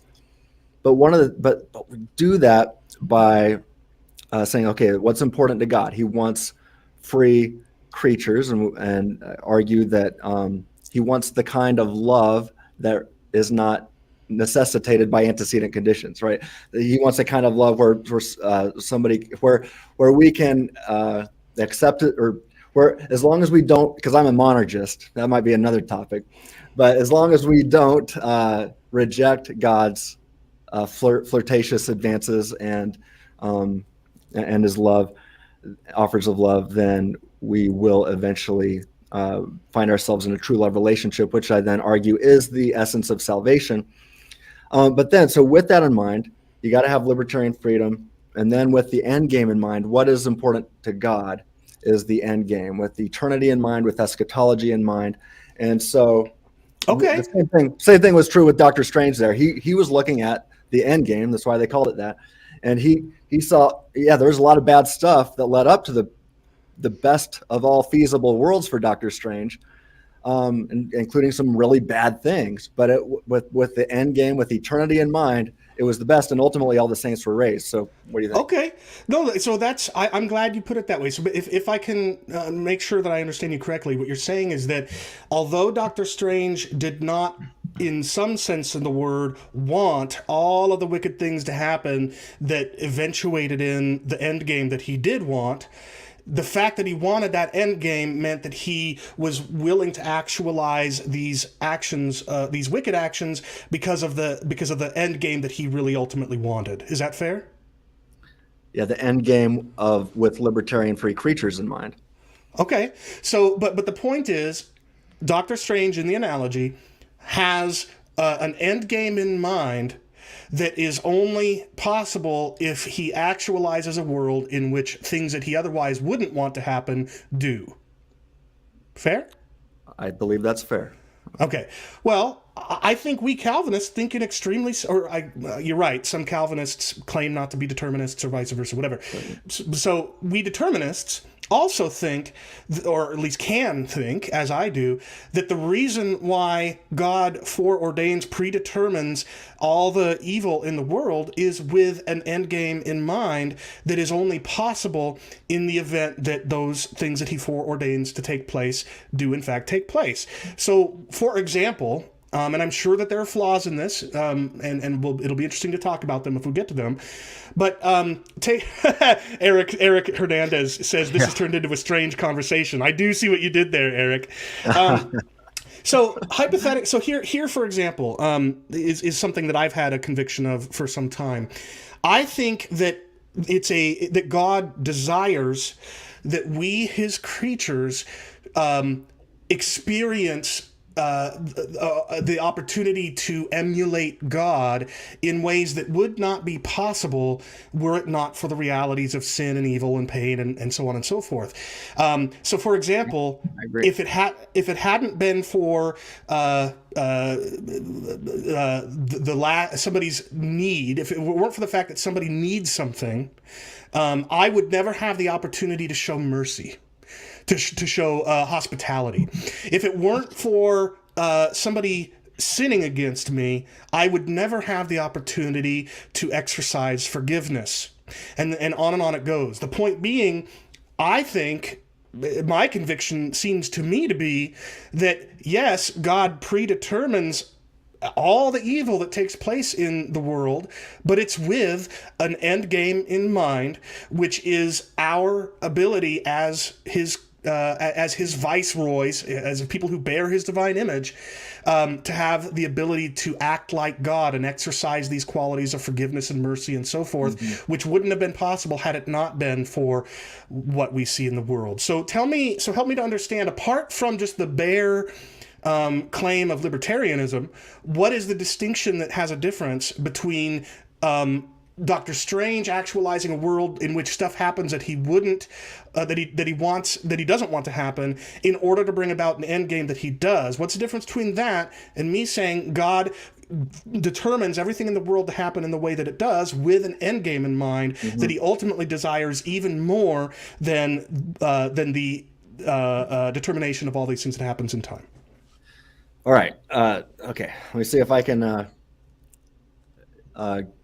remember everything you said there. First, I just want to say I agree with you, and I think it's really good that we're both focusing on the end game. And so if there is no eschatology, pain, evil, and suffering it's meaningless. It just seems meaningless, right? So praise God that we both agree there's purpose involved here.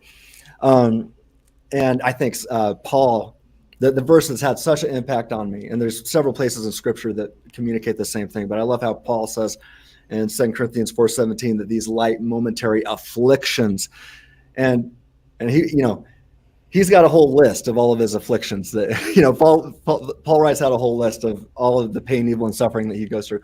But he says all these afflictions prepare us for an eternal weight of glory beyond all comparison. So he's focusing on eternity and what is this affliction going to do for us in the end, with the end game in mind. So part of that, I've got a video on my YouTube channel. I think it's called "Can We Sin in Heaven" or something like that. And I talk about this, and I do say, well, look, for God desires the best kind of love. And I argue that the best kind of love can't be determined by something or someone else. So yeah, God has, I think that God is omnibenevolent. That means perfectly good and loving. And so within that, although he necessarily loves, nothing or somebody else is not determining him to love. And so God has to create us. If he determines us that way, then that can't be the best kind of love. So he has to not determine us to love, but give us the option to love. And that requires libertarian freedom. So with the libertarian freedom in mind, God finds the best, I don't like that language. God knows the best. I don't want to say he finds or looks or sees it. Unlike Dr. Strange, that's where the analogy breaks down. But God knows the best end game with libertarian free creatures. And I actually argue, in fact, if I would be speaking at the Rethinking Hell conference this next week, maybe next year. maybe next year I'd be talking about why, although I reject universalism and I argue against it, I keep it on the table as a Molinist, because, and this will be discussed in the paper that's coming out in 23. I show how universalism makes the best sense on Molinism. And in fact, Kirk McGregor's new book, he's discussing the same thing that's about to come out. But so I'm a hopeful universalist. And so I say basically something like this, that for all we know, God created the one feasible, freedom-permitting world in which evil is ultimately defeated, where true love exists, and where everybody who is not trans world damned, and I put that in brackets, is saved. That not trans world damned in brackets makes room for universalism. But anyway, did I answer your question, Chris? If I didn't, rephrase it. Well, I don't think so, but that's probably every bit as much my fault as it is yours. It sounded like what you gave is another argument, which is great. I mean, that's what we're doing, is we're arguing, hopefully in an increasingly friendly and brotherly way. But what I didn't hear was an answer to the question, which was, if Doctor Strange is willing to actualize a world in which stuff takes place that he doesn't want to happen as much as he wants to happen the end game, and therefore actualizes that one because of the end game that results in, then I struggle to understand why I, as a determinist, can't likewise say that God predetermines everything that takes place in time with that end game in mind. See, just to flesh this out a little bit more, and then give you a chance to pick up on it. My contention is that want is not a bit. It's not a binary. It's not a 0 or a 1. Want is a term that has a spectrum from want very little to want a whole lot. And the analogy that I've often given, which we can get into if we want, but it was something I unpacked more in the previous conversation I had on the show, is the analogy of an author and the world of the story that the author writes. I love that. I love it. Yeah, me too. And I just talked to Braxton on the phone yesterday. I think he told me that when he told you about that, or when you watched the episode in which he and I discussed it, you were like, oh, that's perfect with Molinism. And yeah, that'd be an interesting conversation to have.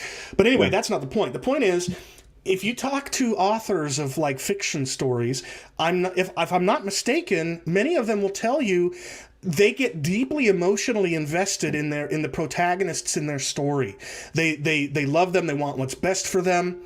But they are also telling a story with an end game that necessitates that they subject the protagonist in their story to evils, to things that they don't want to happen, but are necessary in order to bring about the end game that the author has in mind. Well, so likewise, so in other words, it's not that the author wants, full stop, those evils to happen to the protagonist. I'm thinking, for example, well, never mind. I'm not going to give that example. I was going to use Braveheart, but Braveheart's loosely based on historical events, and that defeats the analogy. But the point is, if it's not that the author wants these evils to befall his or her protagonist in full stop, it's that the end game that the author wants requires him or her to subject the protagonist to these things that he or that she otherwise wouldn't want to have happen to the protagonist. And so in the same way, my conviction, whether it's legitimate or not, is that God has an end game in mind that necessitates that he subject creation to things that he doesn't want to have happen, full stop, but he does want the end game that necessitates them. And I gave some examples. I would never, and you would never have the opportunity to forgive anybody were it not for you being sinned against, I being sinned against, etc. And so I'm just wondering, what is the distinction with the difference between the Doctor Strange choosing to actualize a world that stuff he doesn't want to have happen happens in order to bring about the end game that he does want to have happen? What's the distinction between that and my view, in which God predetermines a world with an end game in mind because and determines that things happen because they're necessary for that end game? All right. So I think I would say that Doctor Strange or God on Molinism is working with free creatures to get the end game so that he can have true love and all the other goods that come along with libertarian freedom, such as rationality, also making not allow, on that view, God is not determining those who love and follow him to hold a plethora of false theological beliefs. So the charge of a deity of deception cannot be made on that view. So on the Molinistic view, or on the Dr. Strange view, Dr. Strange or God is working with libertarian free creatures to get to the best feasible endgame. On the Calvinistic determinism view, God is working with determinism to get everything to happen exactly the way he wants, from every instance of evil to every false belief to every but not in a vacuum.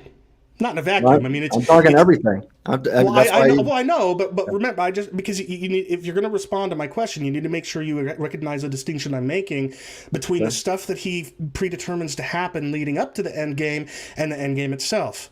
And just because, and so when you say he predetermines everything that he wants to happen, there is there is one sense in which that's true, but the more accurate way to say it would be he predetermines things to happen that he doesn't want to have happen, full stop. But in order to bring about the end game that he does want to have happen, he therefore wants these things to happen. They're not the same kind of want as the end game. That's the point that I'm trying to get. So that doesn't seem to me like that'd be a problem for an omnipotent God. If God is omnipotent, I don't think many are going to be share the intuition. God is omnipotent, but he can't make a square circle, right? Right. This does not seem to be on that level or category. Well, but it does to me. To me, and this is what we've got to have a conversation here. I'm not saying you're not. I'm just saying you and I are talking to each other, not the world in general. And I do think that it's that this is the case because, again, it's not logically possible to forgive someone if they haven't sinned against me. Was it logically possible for all of your false theological beliefs that you currently advance, and mine too? Is it logically possible for us to have one less false theological belief? Sure. Okay, so then it seems like but that's not the whole story.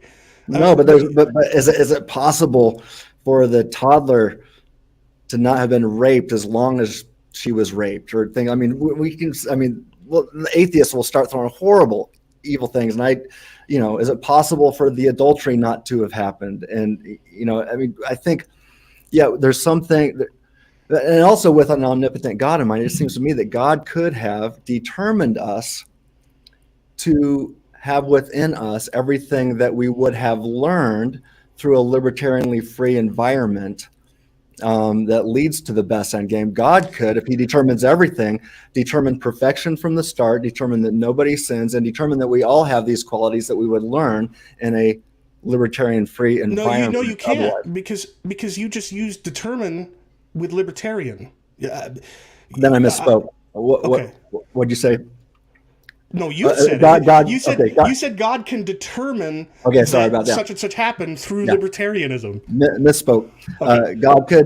God can guarantee. He could predestine. Okay, predestine. There you go. No, wait. So, but God could determine. Also, if we're looking at determinism, God could determine you to have all the great qualities without going through pain and suffering. Oh, I agree with you. He is omnipotent. I agree with you, but remember, I didn't suggest that it's qualities that God desires me to have. What I said is that there are actions that I literally, logically cannot take without having been sinned against or without seeing somebody that's in need, right? I logically cannot forgive somebody that has not sinned against me. At least not legitimate forgiveness, right? I could think wrongly that they've hurt me, but we result in the same problem. I cannot logically act hospitably and mercifully to someone in need unless that person is suffering a need.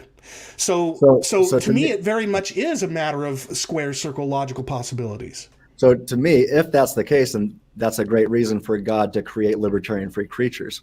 Who will freely choose to do evil upon each other, but who God also knows would and will learn from it.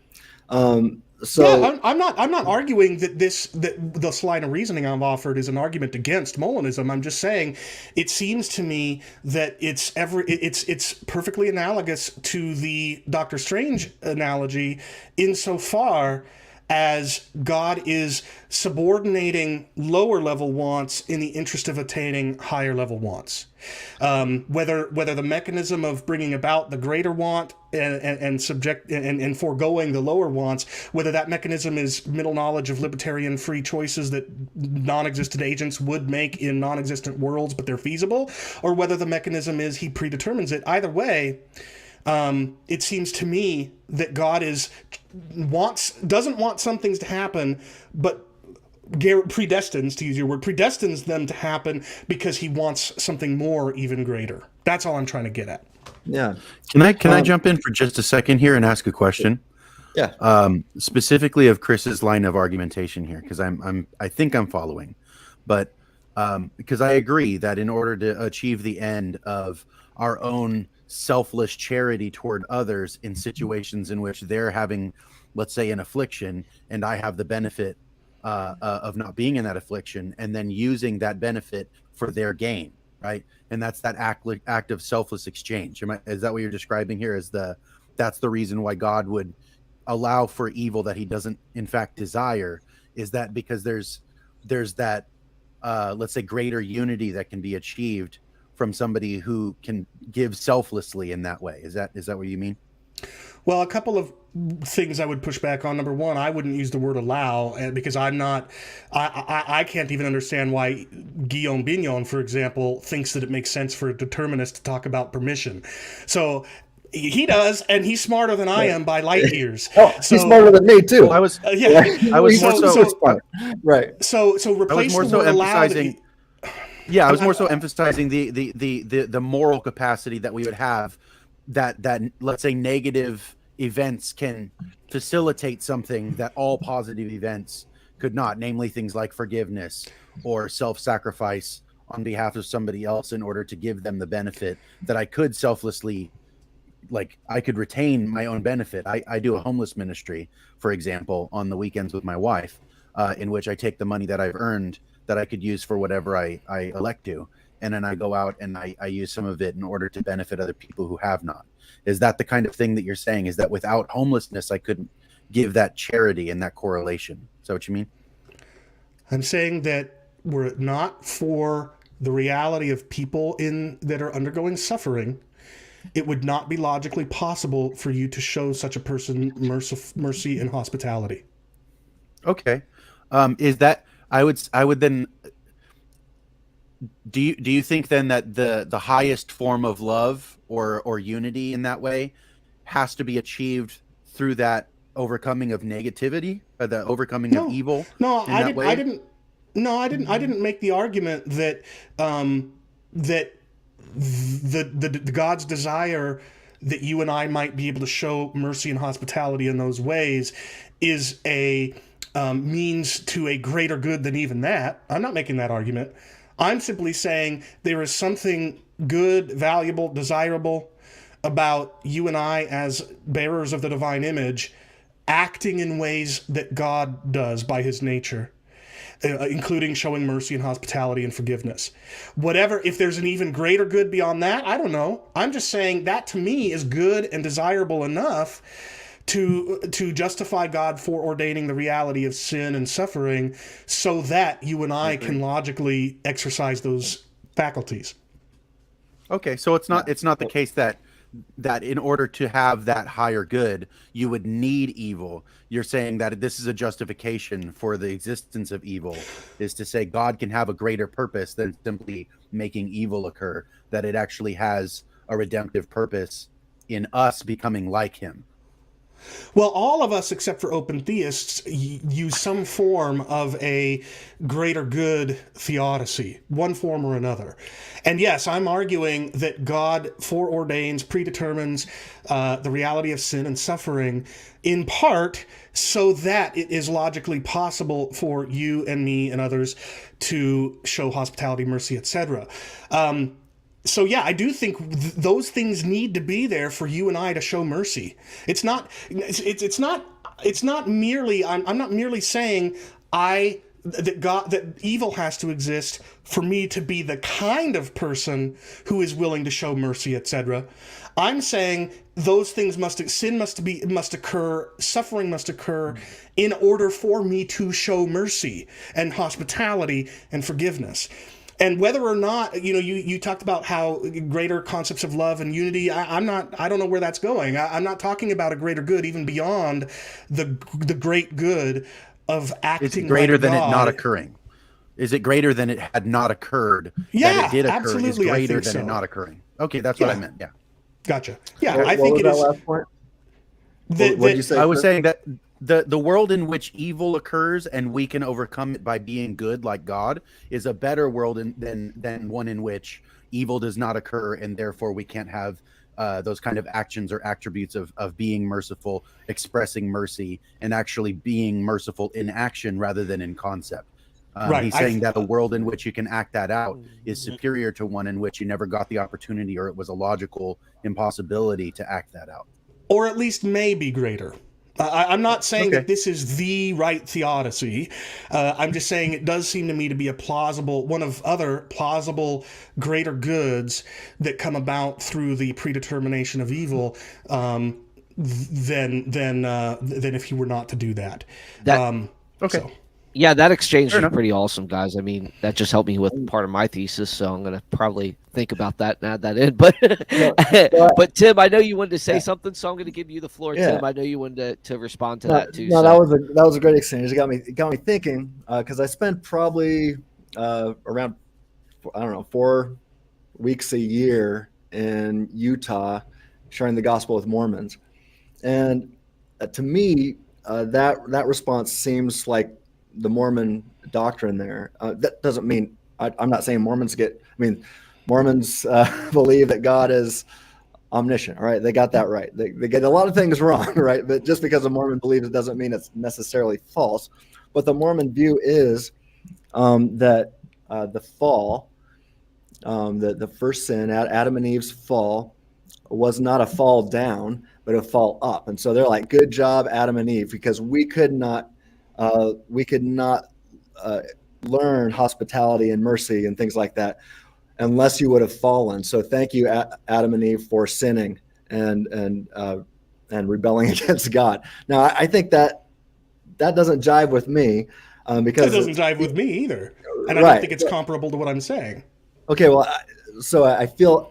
Tell me what I got wrong here. I felt like you were saying that we had to have evil, we had to have bad things happen to us so that we could learn good traits like hospitality and mercy and things like that. But if it seems like also on divine determinism, God could have determined perfection from the beginning, determined Adam and Eve not to sin, determined that they have the good traits like mercy and hospitality, even if they never get to express them. But if libertarian freedom is important to God, and I think it is for many reasons, then he's like, okay, well, at least these creatures, these humans, can learn and see how stupid sin is over the course of time, so they never freely choose to do it in heaven or whatever. What would you say to that? Well, number one, I would say that I agree with you that a libertarian or an indeterminist can use the same exact argument I am for permitting sin, which is not something I can do because I don't believe in permission. I believe in predeterminism. So I agree with you there. But then what I would say is that whereas libertarianism can ground God or can justify God foreordaining the predestining, to use your word, the general reality of evil and suffering, any individual instance of evil and suffering it doesn't have purpose in it. It's just part of the greater good of general evil and the existence of general evil and suffering that enables in general this kind of thing to happen. But in my view, as a determinist, or at least as a theological determinism, every predetermined evil or instance of suffering has divine good purpose in it. and I don't think the same thing could be said about in a libertarian view. So that's number one. Number two, the reason why I don't think that the Mormon example is analogous to what I'm offering is because, if I'm not mistaken, and you may have studied Mormonism more than I have, I've done a fair deal, but to be fair, it has been some number of years since I've done so. It's not merely that people that in Mormon theology we have benefited from the reality of sin and evil that were were actualized by Adam and Eve. It's not merely that we're benefited by being able to show mercy and hospitality and so forth. It's that Adam and Eve themselves are to be praised for what they did. It was, as you said, a fall up. They were to be praised for their action. But here's the thing. Adam and Eve didn't sin in order to bring about these great things that I'm talking, these greater goods that I'm proposing. They sinned out of their own reasons responsive mechanism that in the act of sinning, their reasons were not good. It's similar to Genesis 42 through 50 or whatever, where on the one hand, God and Joseph's brothers, and please understand, I'm not using this as an argument against Molinism, but in fact, I think you and I could probably agree to a certain extent on the significance of this passage. What I'm saying, though, is that in that act of Joseph selling his brothers into slavery, Joseph's brothers selling Joseph into slavery, the text tells us both God and Joseph's brothers intended that calamity to befall him. Exact same verb, exact same direct object, all of that.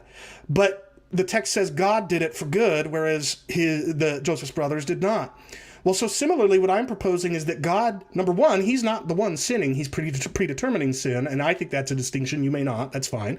But number two, he's predetermining the sin for these greater goods, whereas Adam and Eve are sinning without those greater goods in mind. So I just don't think that the situation is comparable. Now, one last... Well, actually, no. I'll let you go back now. All right. So... just really quick. So, I mean, it is your position that, because I talked to some even who would say that God determines all sins since Adam and Eve, but they would all, but not Adam and Eve. But then I've talked to others that would say, no, God necessitated the fact that Adam and Eve, and let alone Satan and a third of all the angels, would sin. So, is that what position do you take there? Yeah, that's the London Baptist and Westminster Confession views. Those confessions are sometimes misrepresented by the likes of a mutual friend of ours, Leighton Flowers, who argues that those confessions say that Adam and Eve had libertarian free will, but after the fall they did not. That's not what those confessions say. What those confessions say is that Adam and Eve's will was not constrained by sin at that point.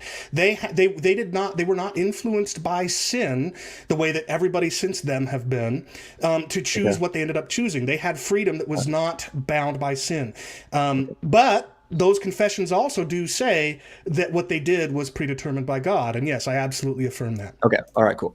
Well, I think that you're a consistent divine determinist. Well, thank you. Because I really pressed my other Calvinist friends who said, oh no, they had libertarian freedom to sin. God didn't determine the fall. But I guess I would, and I don't want to get into debate on the London Baptist. Folks like Richard Mueller and Oliver Crisp have argued that there is definitely room for libertarian freedom there. Yeah.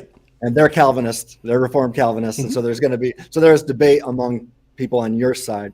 And of course, when I read it, London Baptist, I'm like, sure sounds pretty close to libertarian freedom, if not libertarian freedom to me, but I'm willing to grant, for the sake of argument, your claim today. But so this is what I want to bring up, the reasons responsiveness thing again. You know, you said that Adam and Eve, let alone Satan and a third of all the demons, they acted according to their reasons responsiveness. But this is the point I want to highlight again. On divine determinism, the way Adam and Eve, Satan, and a third of all the angels reasoned was necessitated by prior conditions, namely God. Mm-hmm. So that's really the majority of the 20-minute opener I had was focused on the way we reason. I never deny that we don't respond to reasons, but people reason poorly and reason well all the time. So even when people respond to reasons, that's not enough. You need more than that. So God can give us cognitive, or I would say, I don't think God does this, but a deity of deception could give us cognitive faculties, which will necessarily lead us to false beliefs and false theological beliefs, such that Adam and Eve, Satan, and a third of all the angels had, which led to all the pain, evil, and suffering we have today, and then also determine us to sin and hold false beliefs, false theological beliefs, advance bad theology, like Pastor Jones, who was calling you a heretic, and I had to stand up for you because I'm like, no, Chris Dade is not a heretic, and he's got a good theological view of hell here. I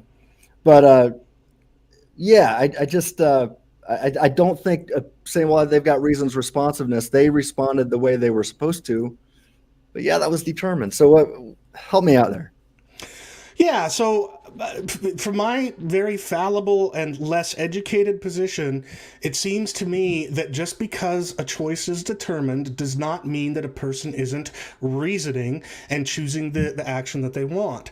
And so the analogy the analogy I've often given, as you now know, having watched that episode of my show in which Braxton and I talked about it, take the analogy of Tolkien and Middle-earth, right? And just to be clear, I'm not talking about Tolkien and Middle-earth as they actually are, namely just an author and the fictional story he tells. I'm saying, imagine that. By the way, can you still hear me? Because one of my earbuds keeps going out. I got you. Okay, good. All right, cool. So I'll just, evidently one of them died. Oh, well. So imagine that by merely conceiving of the world of Middle-earth and everything that takes place in it, which ultimately he pens in Lord of the Rings, The Hobbit, and the Silmarillion, imagine if by conceiving of that world, it actually brings that world into existence and everything that takes place in it.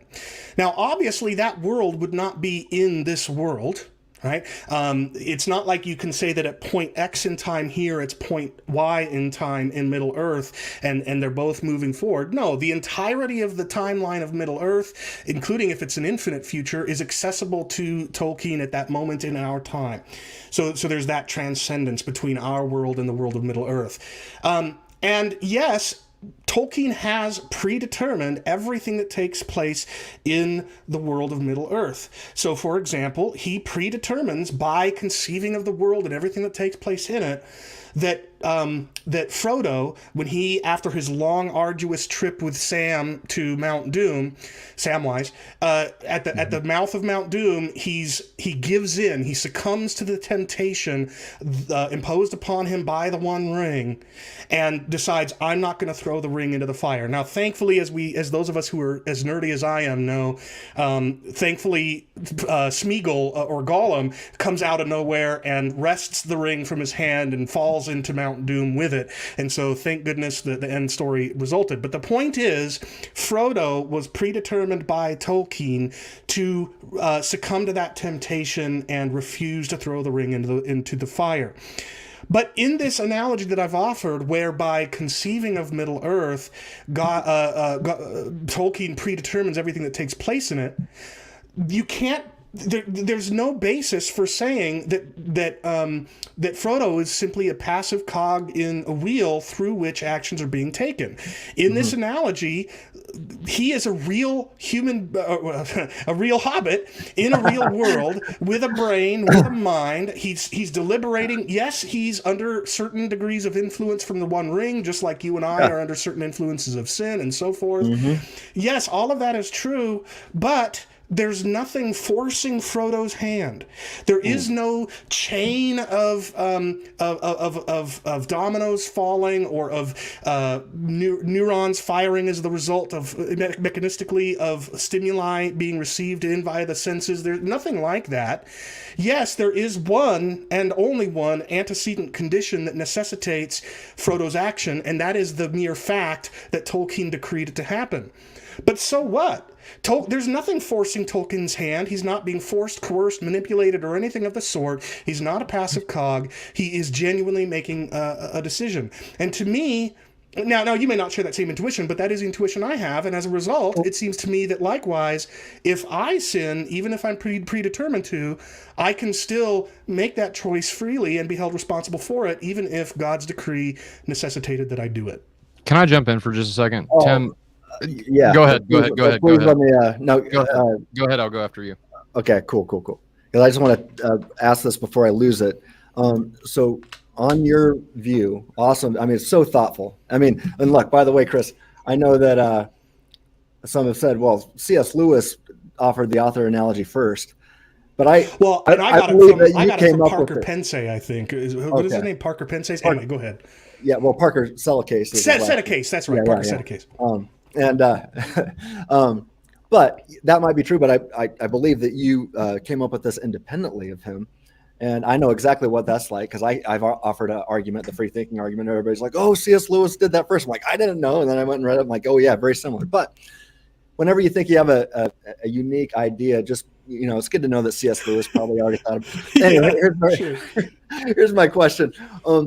Prior on your analogy, on the author analogy, prior to writing The Lord of the Rings, were there any truths about what Tolkien's characters would do in various situations that were not decided by Tolkien himself? And I ask that because you use the word conceive of, but I'm wondering if Tolkien really conceived of it, or if of all these things, or if Tolkien determined and decided these truth values of what every character would do. How would you answer that? Well, number one, it seems to me that in my analogy, where the world of Middle-earth and everything that takes place in it becomes actual because Tolkien conceives of it, there isn't even the logical possibility of undetermined choice, undetermined actions. It's not possible in my analogy. There's no possibility for Tolkien to conceive of a world in which people. Well, okay. I mean, you could alter the analogy, of course, and make it something that would allow for libertarian free will. But in my case, there is no existence apart from what is actually determined and what actually gets created. Okay. And this is, I think this kind of plays into one of the objections that we determinists often have to Molinists, is this idea that God can have knowledge, infallible knowledge of what free agents would do when those free agents never exist, those worlds never exist, et cetera, et cetera.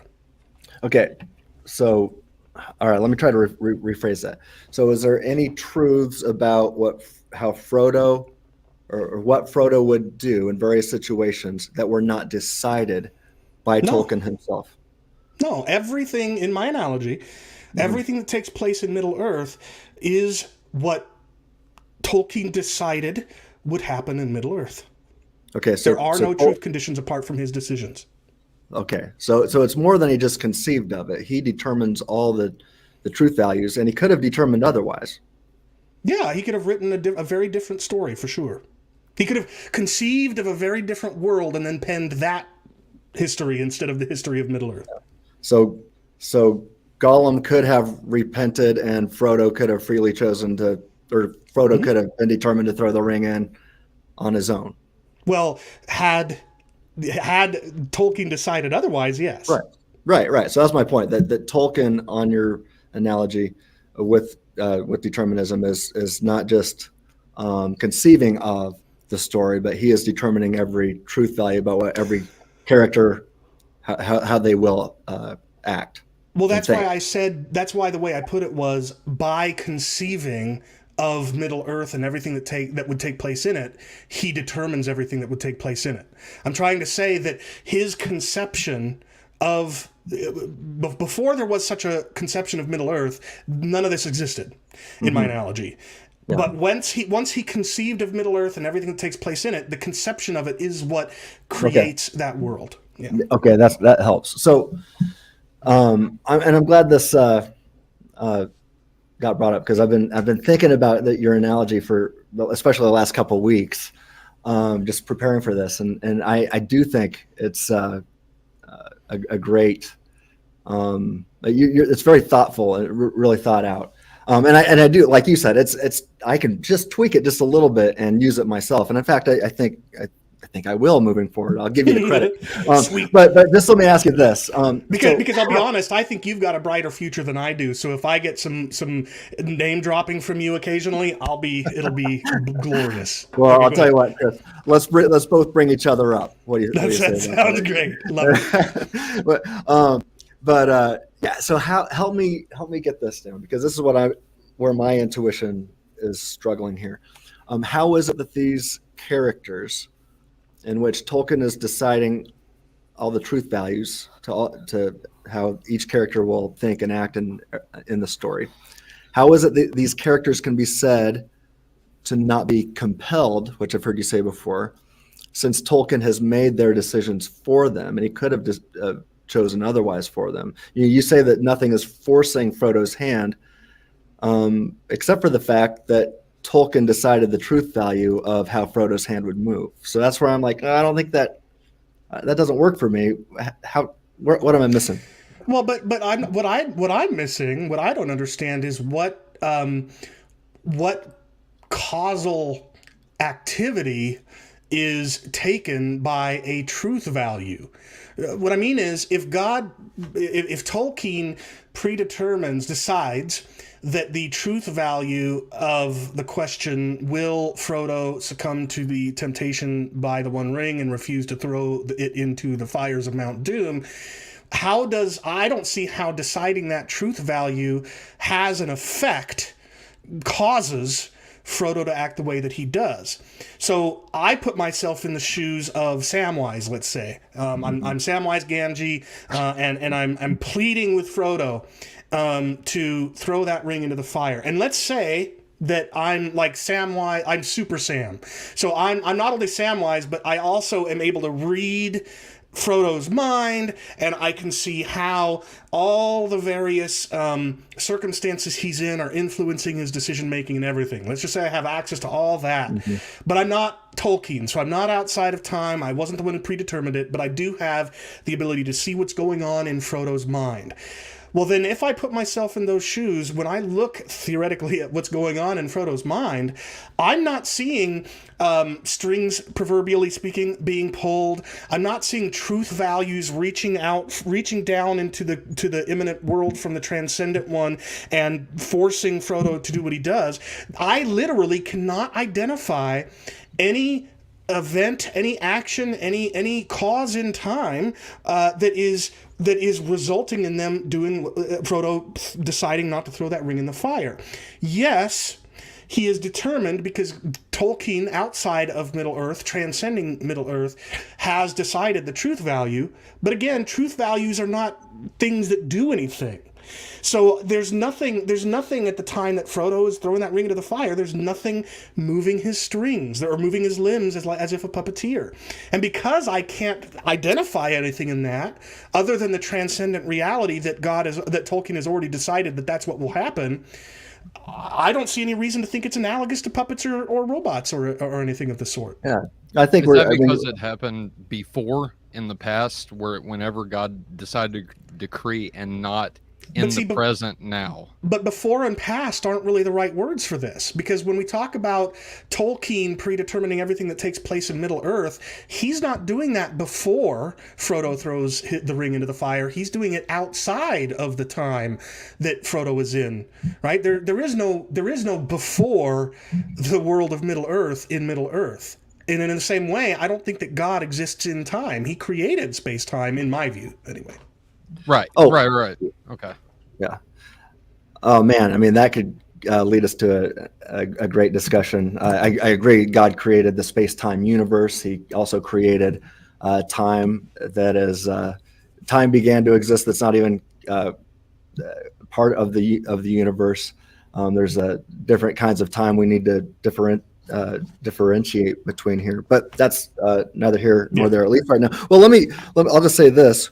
On page 4 of Bignon's book, again, he has a footnote, page 8, and he says the conditions that are in view could either be temporally prior or logically prior, which is a completely different thing.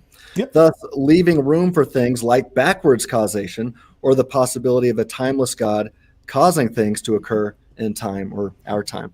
But so that's the kind of determinism and necessity that he's discussing here. And like you said, Well, but, he's way smarter than both of us. So, well, he is, but he's all what you haven't quoted from, and I think it was just sentences before the previous quote from the book that you read. He says, "I am." He the way he expresses it is very similar to the way I do. I'm not comfortable spreading the word cause around as if it's peanut butter on a piece of bread. There are different senses of causation, and Bignon says something to the effect of, causation is such a quagmire of meaning, and there's so many different conceptions of it and everything, that it doesn't make a lot of sense to me to say that God is causing it. But then he concedes, if all we mean by cause is make it necessary that it happen, okay, fine, he causes it. But then again, that is a far different meaning of cause, or a far more minimal, let's say, a meaning of cause than what a puppeteer does to a puppet. Well, a puppeteer causally determines. I mean, and Bignon in his book says, okay, look, if you're going to say causally determines, that just means determines. So we can use the word cause and still mean that. He does say that causation is a morass, and he quotes Van Inwagen there, but we, the whole first premise of the Kalam cosmological argument deals with causation, and that is something that is not strings. There's nothing. There's literally nothing physical or that could be measured by a scientist or observed by a scientist. There's no strings attached, but we are going to say that God transcends the space-time universe and causes the existence of the universe. Well, hold on a second. I'm not sure that I'm willing to agree with that. I would agree with you. Yeah, well, hear me out for a second. Let me flesh out what I'm trying to say. I agree with you that at the moment of creation, when the space-time universe leaps into existence, there's nothing in time pulling those strings. The time doesn't even exist yet. Creation doesn't exist yet. But once God creates the universe and the Big Bang starts to unfold, at least my reading of the text is that God is, in fact, actively doing things in creation to bring about the existence of the sun, the moon, the earth, creatures, etc. So all of those creative actions in those opening chapters of Genesis are direct, imminent, in-time actions that God is taking. But when we talk about the predeterminate... That's not my. I would take a different interpretation, but back to you. That's fine. I'm just saying. I'm not a blind watchmaker theist. I don't think that God. I'm not a deist. I'm not saying you are either, but I'm not a deist. I don't think that God just snapped his fingers and then let everything unfold mechanistically according to the laws of nature. I think God exercised creative activity, regardless of whether one holds to a young Earth, old Earth, or theistic evolutionary perspective. I think God is acting in time to bring about the creation of the sun, the moon, the stars, the earth, human beings, etc. But the same is true of not our predetermined actions, at least not all of them. Sure, there are some times where God acts in time to bring about a cause. That's what we believe happens in regeneration, for example, those of us who are Calvinists. Or take, for example, the hardening of Pharaoh's heart. God causes Pharaoh's heart to become hardened in a way that is different in meaning from the sense of him causing something to happen in the sense merely that he necessitates it. Tipping a domino over is not, in my view anyway, not in my intuition, identical causation to him rendering it necessary that a domino or that I choose to push a domino over. Let's put it that way. So I'm willing to grant that there is a highly technical, philosophical use of the word cause that is relevant in this discussion, and quite frankly, I think that's what Bignon is conceding. But that doesn't mean that it's the identical kind of causation to moving puppet arms via a string. Okay, I think my point still remains, though, that the Kalam cosmological argument shows that there is no strings or dominoes or anything like that, nothing physical that exists. And so we're just talking about a supernatural, transcendent cause or antecedent conditions that cause and determine and necessitate the beginning of the physical universe. Are you talking about whether God was determined to create? No, that's not what I'm saying. I'm saying that there is antecedent supernatural conditions, namely God. Yeah. that necessitated the existence of the universe. And this was not so when you say, look, truth values, what do truth values do? That, I mean, yes, that's a manner of speaking. This is a semantic way to express this. When it comes to Frodo and his choices and his thoughts, those truth values, I say, well, did Tolkien, were those truth values about everything that Tolkien or that Frodo would do, were those up to Frodo, or I'm sorry, were those up to Tolkien? And if so, then Tolkien, because Tolkien chose that story, he determined the story. It was up to Tolkien what Frodo did. And we can say, well, it was still up to Frodo. Well, because it was up to and determined by Tolkien, and Tolkien could have determined Frodo, Gollum, Gandalf, Sauron, and Saruman, and everybody else to do differently. Sure, absolutely could have, and God could have predetermined a different world to exist. Okay, I just think that, I mean, we'll have different intuitions, but I think that's the problem when it comes to evil and things like that. And ultimately, as I was trying to really hammer home in my opening speech, I think the worst problem is epistemic evil and what that does for the reliability of Scripture. If we're going to say that God, God determines all of his followers and those who love him to hold false beliefs about him, I mean, we can bring in the tag. I don't bring in the transcendental argument. I'm not a presuppositionalist, but I think they get some things right. Shout out to Eli Ayala.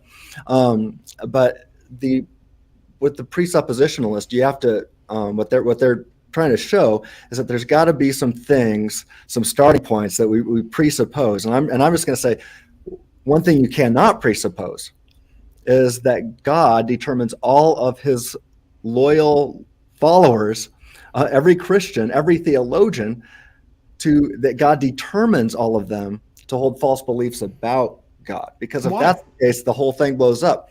Well, if God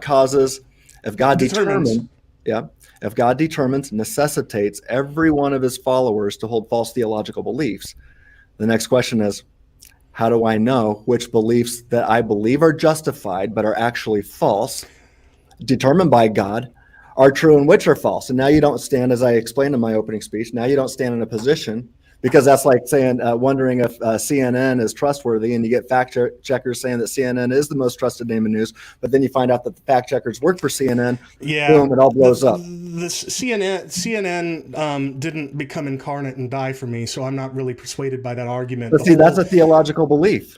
Yeah, so, I know, and if God determines you to have, listen, here's the problem. No, I get the problem. Okay. All right. Your intuition, and I think that's all it is, you think otherwise, is that if your deliberation process is determined, then you're not, then the results of that deliberation process aren't your own. But that's not how I'd say it. Okay, but either way, my point is, whatever your intuitions are, if I've failed in the 18 times I've heard you express those intuitions, fine, but whatever those intuitions are, I don't share them. There's nothing in me that thinks that somehow my deliberation process is an illusion if that deliberation process is ultimately determined. And what's that? I'm not saying that, though. That's not my argument. Okay, fine. Go ahead and lay it out again, and maybe the 19th time I'll get it. So are you guys at the point where you're agreeing to disagree? Yeah, I don't know. Listen, what I was trying to get to was simply that I actually think that there's good reason why God would determine his people to have false theological beliefs. And that is exactly the kind of thing that we are doing here. I have been saying for some time, Braxton and I have talked about this on the phone, I think there is something beautiful, desirable, valuable, and good about his people recognizing that they have different beliefs on these topics, but instead of being a-holes to each other about it, as Tim and I sometimes do because we're human, but instead of doing that, we guys have been great. We press into our love for one another and our love for God, and we dive deeply into Scripture to try to make sense. And by the way, we use our God-given faculty of reasoning to try and understand. Use philosophy as theology's handmaiden to make sense of what Scripture says. I think it's a good thing that we are able to disagree and press into God's Word to try to make sense of things on topics about which we disagree. So once again, I think there actually really is a plausible greater good that would justify God predetermining his people to hold false theological beliefs. All right. Well, are you guys? I know you guys have been going like we've been here 2.5 hours too. You guys have just been audience members practically. We have. You guys have done so good. We don't need to moderate. I mean, you guys know what you're talking about. We don't need to jump in. We just let you guys go, and you guys have been great. And I just want to know, are you guys at the point where you want to take questions from the audience? Where are you guys at right now? You guys can keep discussing this. I'll keep being an audience member. I'm learning. So, I mean, I love this. I could keep going, but it's up to you guys. I probably, I was hoping to take my wife on a date after my discussion with Chris State tonight. We were going to go see, we were going to go see Black Adam tonight. I guess that's going to have to be moved to tomorrow. Oh, but, man, I want to see that. You tell me what you think of that when you do go see it. I sure will. I promise you. I probably don't want to stick around too much longer, so probably don't want to do audience questions tonight, but maybe we can come back and do some more of that at some other point, whether Chris and I are together or solo or whatever. Well, can you do at least a few? It's up to you. I gotta pee really bad, so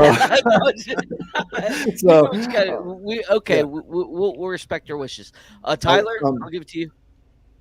Go ahead, Tim. He's going to say something. Yeah, I just wanted to just say one more thing about what Chris was saying there, and I think there's a difference between God saying that it. I think what you said it twice. I think one time if you would go back, you wouldn't use that word, but you said it's good that God allows false beliefs, and then the second time you said He determines false beliefs. Well, I meant determines. Yeah, I know you did. So here's my problem though, and I'm not saying that we don't deliberate, but the whole point of my 20-minute opener was how we deliberate. So yes, humans deliberate on determinism, or let me say it this way, and I know Chris will have a different intuition and disagree with me, but I will argue that humans experience passively sensations of deliberation as opposed to the active language of we deliberate. But I know we're going to disagree on that, and we'll probably have to agree to disagree on that. But here's my argument. If God determines everything, then God determines all Christians to affirm some false theological beliefs. And if God determines all Christians to affirm some false theological beliefs, then we have reason to doubt every theological belief we've said tonight, including, well, maybe God's got good reasons to determine evil. I mean, the whole thing blows up. But then the next premise is this: God is not deceptive, and His word can be trusted. We can have assurance of salvation. Can I get an amen? Right? So then we got two deductive conclusions. The fourth step, conclusion, step number 4. Therefore, God does not determine all Christians to affirm some false theological beliefs. And 5, therefore, God does not determine all things. So my argument is not against that we don't experience deliberations, that we don't have reasons, responsiveness, and all that kind of stuff. I'm saying at the end of the day, if God determines all things, then God determines all Christians to affirm some false theological beliefs. And as I said in my opening, even if God has morally sufficient reasons, even if there's all kinds of goods that can come from determining us to hold false beliefs about God and Christian doctrine, even if God has good and morally sufficient reasons to be a deity of deception, I still say He's still a deity of deception, even if it's for morally sufficient reasons, and that puts us in an epistemic loss when it comes to debates like this, because we can't trust our reasoning. And we say it's God-given reasoning, but He's making some of us reason poorly. And that's the problem I'm trying to expose. What do you think? Well, I just don't think it holds any water. I think it's simply a bald assertion, and that is all it is, that if a choice is determined, then one is nothing but a passive cog. Yeah, but that wasn't an argument I just gave. That wasn't. Actually, it was. That was the argument you gave, and then you said. But the point I'm trying to make here is about God being a trustworthy. And what I'm saying is, number one, to the first point, I don't share your intuition that somebody whose choices are determined is passive, is just a passive cog in a machine. But to the question you were asking, or the point you were making, the argument you were making, that the whole thing blows up, quote unquote, if God has predetermined false beliefs, I don't share that intuition. It seems to me that first first of all, for example, as Colton Carlson pointed out in his discussion with one of his discussions with Tyler Vela, it could be that the very reasons responsive mechanism that we are determined to have is also one that has the resources necessary to distinguish between poor reasoning and good reasoning, or what have you. And to be very honest, we're at a point now where it's so far over my head that you're going to have that conversation with Colton Carlson and not me. Yeah. But number two, again, God is unlike the way that you tend to characterize and think about determination. I don't see it as simple causation that would in any way mean he is deceiving us. Yes, he is predetermining me to be deceived about something, but it doesn't follow. Necessitating, sure. He is he has rendered things such that it is necessary I be deceived about some things. And my response is, yeah, so what? We all believe he deceives people in some way, shape, or form. The Bible says he has done it so at times. Your response is, yeah, but those aren't Christians. Well, but yeah, we have a fallen nature. So, and what's more is, I've already said, I think that there are plausible reasons why God might predetermine his people to have false theological beliefs so that they can have the kind of loving disagreement we're trying to have right now. So, right. Yeah, I mean, I just don't share your intuition. To me, all I hear in the various arguments that you've offered is bald assertion, question begging, bald assertion. And I don't beg the same questions, and I don't make the same bald assertions. Well, okay. Well, tell me what bald assertion or a question begging was involved in any of my premises of that argument I just gave. That if one's choice isn't or is determined, then one isn't making a choice. That wasn't in my argument. That was not in my argument. It was, Chris. I'm asking you to deal with my argument here, and what you just said had nothing to do with it. Tim, I don't have a photographic memory of every syllogism you've ever offered anywhere, or even here. I'll read it to you. Okay. It would be a lot easier if I had it on a screen, but go ahead. I know. I'm sorry. Premise one: if God determines all things, then God determines all Christians to affirm some false theological beliefs. True or false? Mm-hmm. True. Okay. Two. If God determines all Christians to affirm some false theological beliefs, then our theological beliefs have reason to be doubted. I don't think that's any truer of determinism than in your view. Just answer the question. Is it true on determinism? The very loose statement, have reason to doubt, is true, yes. Okay, that means defeater. A defeater is raised against all of your. No, it's not. Beliefs. Just because you state a premise doesn't mean that premise is precise and accurate enough. That's what a reason to doubt means.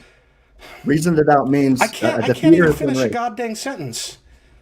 Okay. So it's fine. I've told you what premise or where I think your argument falls apart. I think your second premise in that argument is woefully ambiguous. Yeah, and it does happen.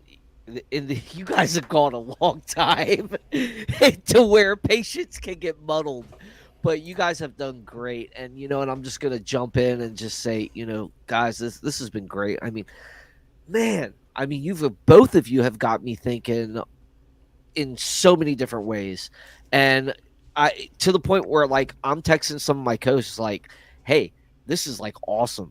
This is look at this point. Look at this point. Look at this point. You guys have done so well, and your love for each other has shown here. And yeah, you get frustrated. I get frustrated with Tyler. Me and Tyler, even on air, have got frustrated with each other, and it just happens, And you guys have done great, and you guys shown such good character here, and I appreciate it. I hope so. No, you guys have. There's no doubt. I feel at times where I let my frustration get the better of me, and so I want to apologize, Chris, when I've done that tonight. If I had hair, there was a few times I would have pulled it out, but I've already done all that. So, but man, I apologize whenever I cross the line, and I just do love you, Chris, and I think you're an awesome. The same way. Awesome theologian, and you are a force to be reckoned with. And where we disagree on this, like I said in my opening, you have shaped important aspects of my theology. And for the theologians that I can say that about, I can fit in the palm of my hand. That's a very short list of names. And you are one of those guys, Chris. If people aren't following Chris State, they're making a huge mistake. And I love you and look up to you and want to just encourage you to keep pressing into me, disagreeing with me, and sharpening me like iron. I love you. I'll echo all those same things. I love you as well, and I think people should be following you and letting you shape their theology as well, influence it.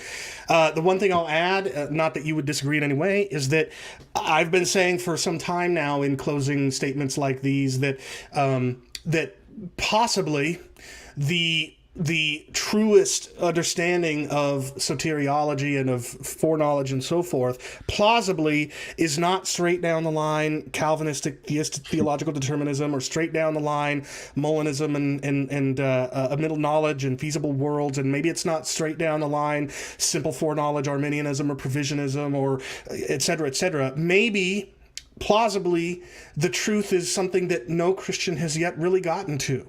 And the only way any of us, I think, are going to get to whatever that truth is if we press into these kinds of conversations. Yes, sometimes frustrate each other and annoy each other, and sometimes even hurt each other. But I think that kind of loving and respectful search for truth is the only way that we're going to get to whatever that truth is. And it's been an honor and pleasure to be able to do that with you, Tim.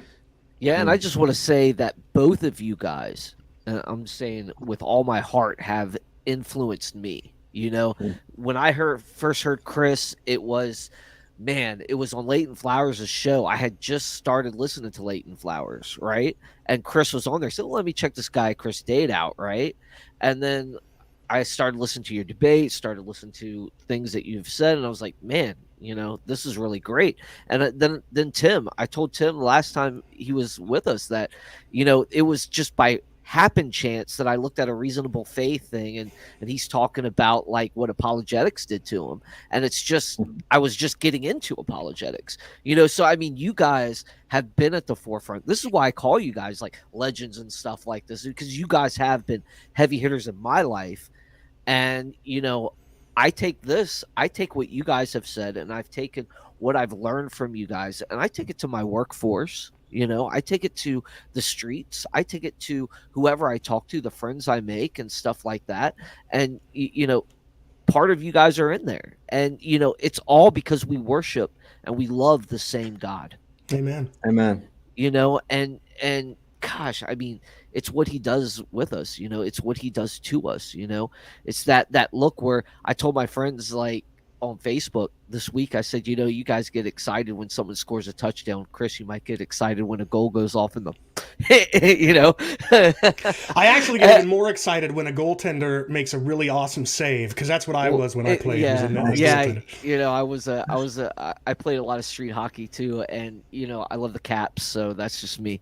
But honestly, I mean, I was telling people on Facebook, I said, you know, people get excited when these goals hit and when these touchdowns get scored, but I get excited when Jesus looks at the Pharisees and says, I am.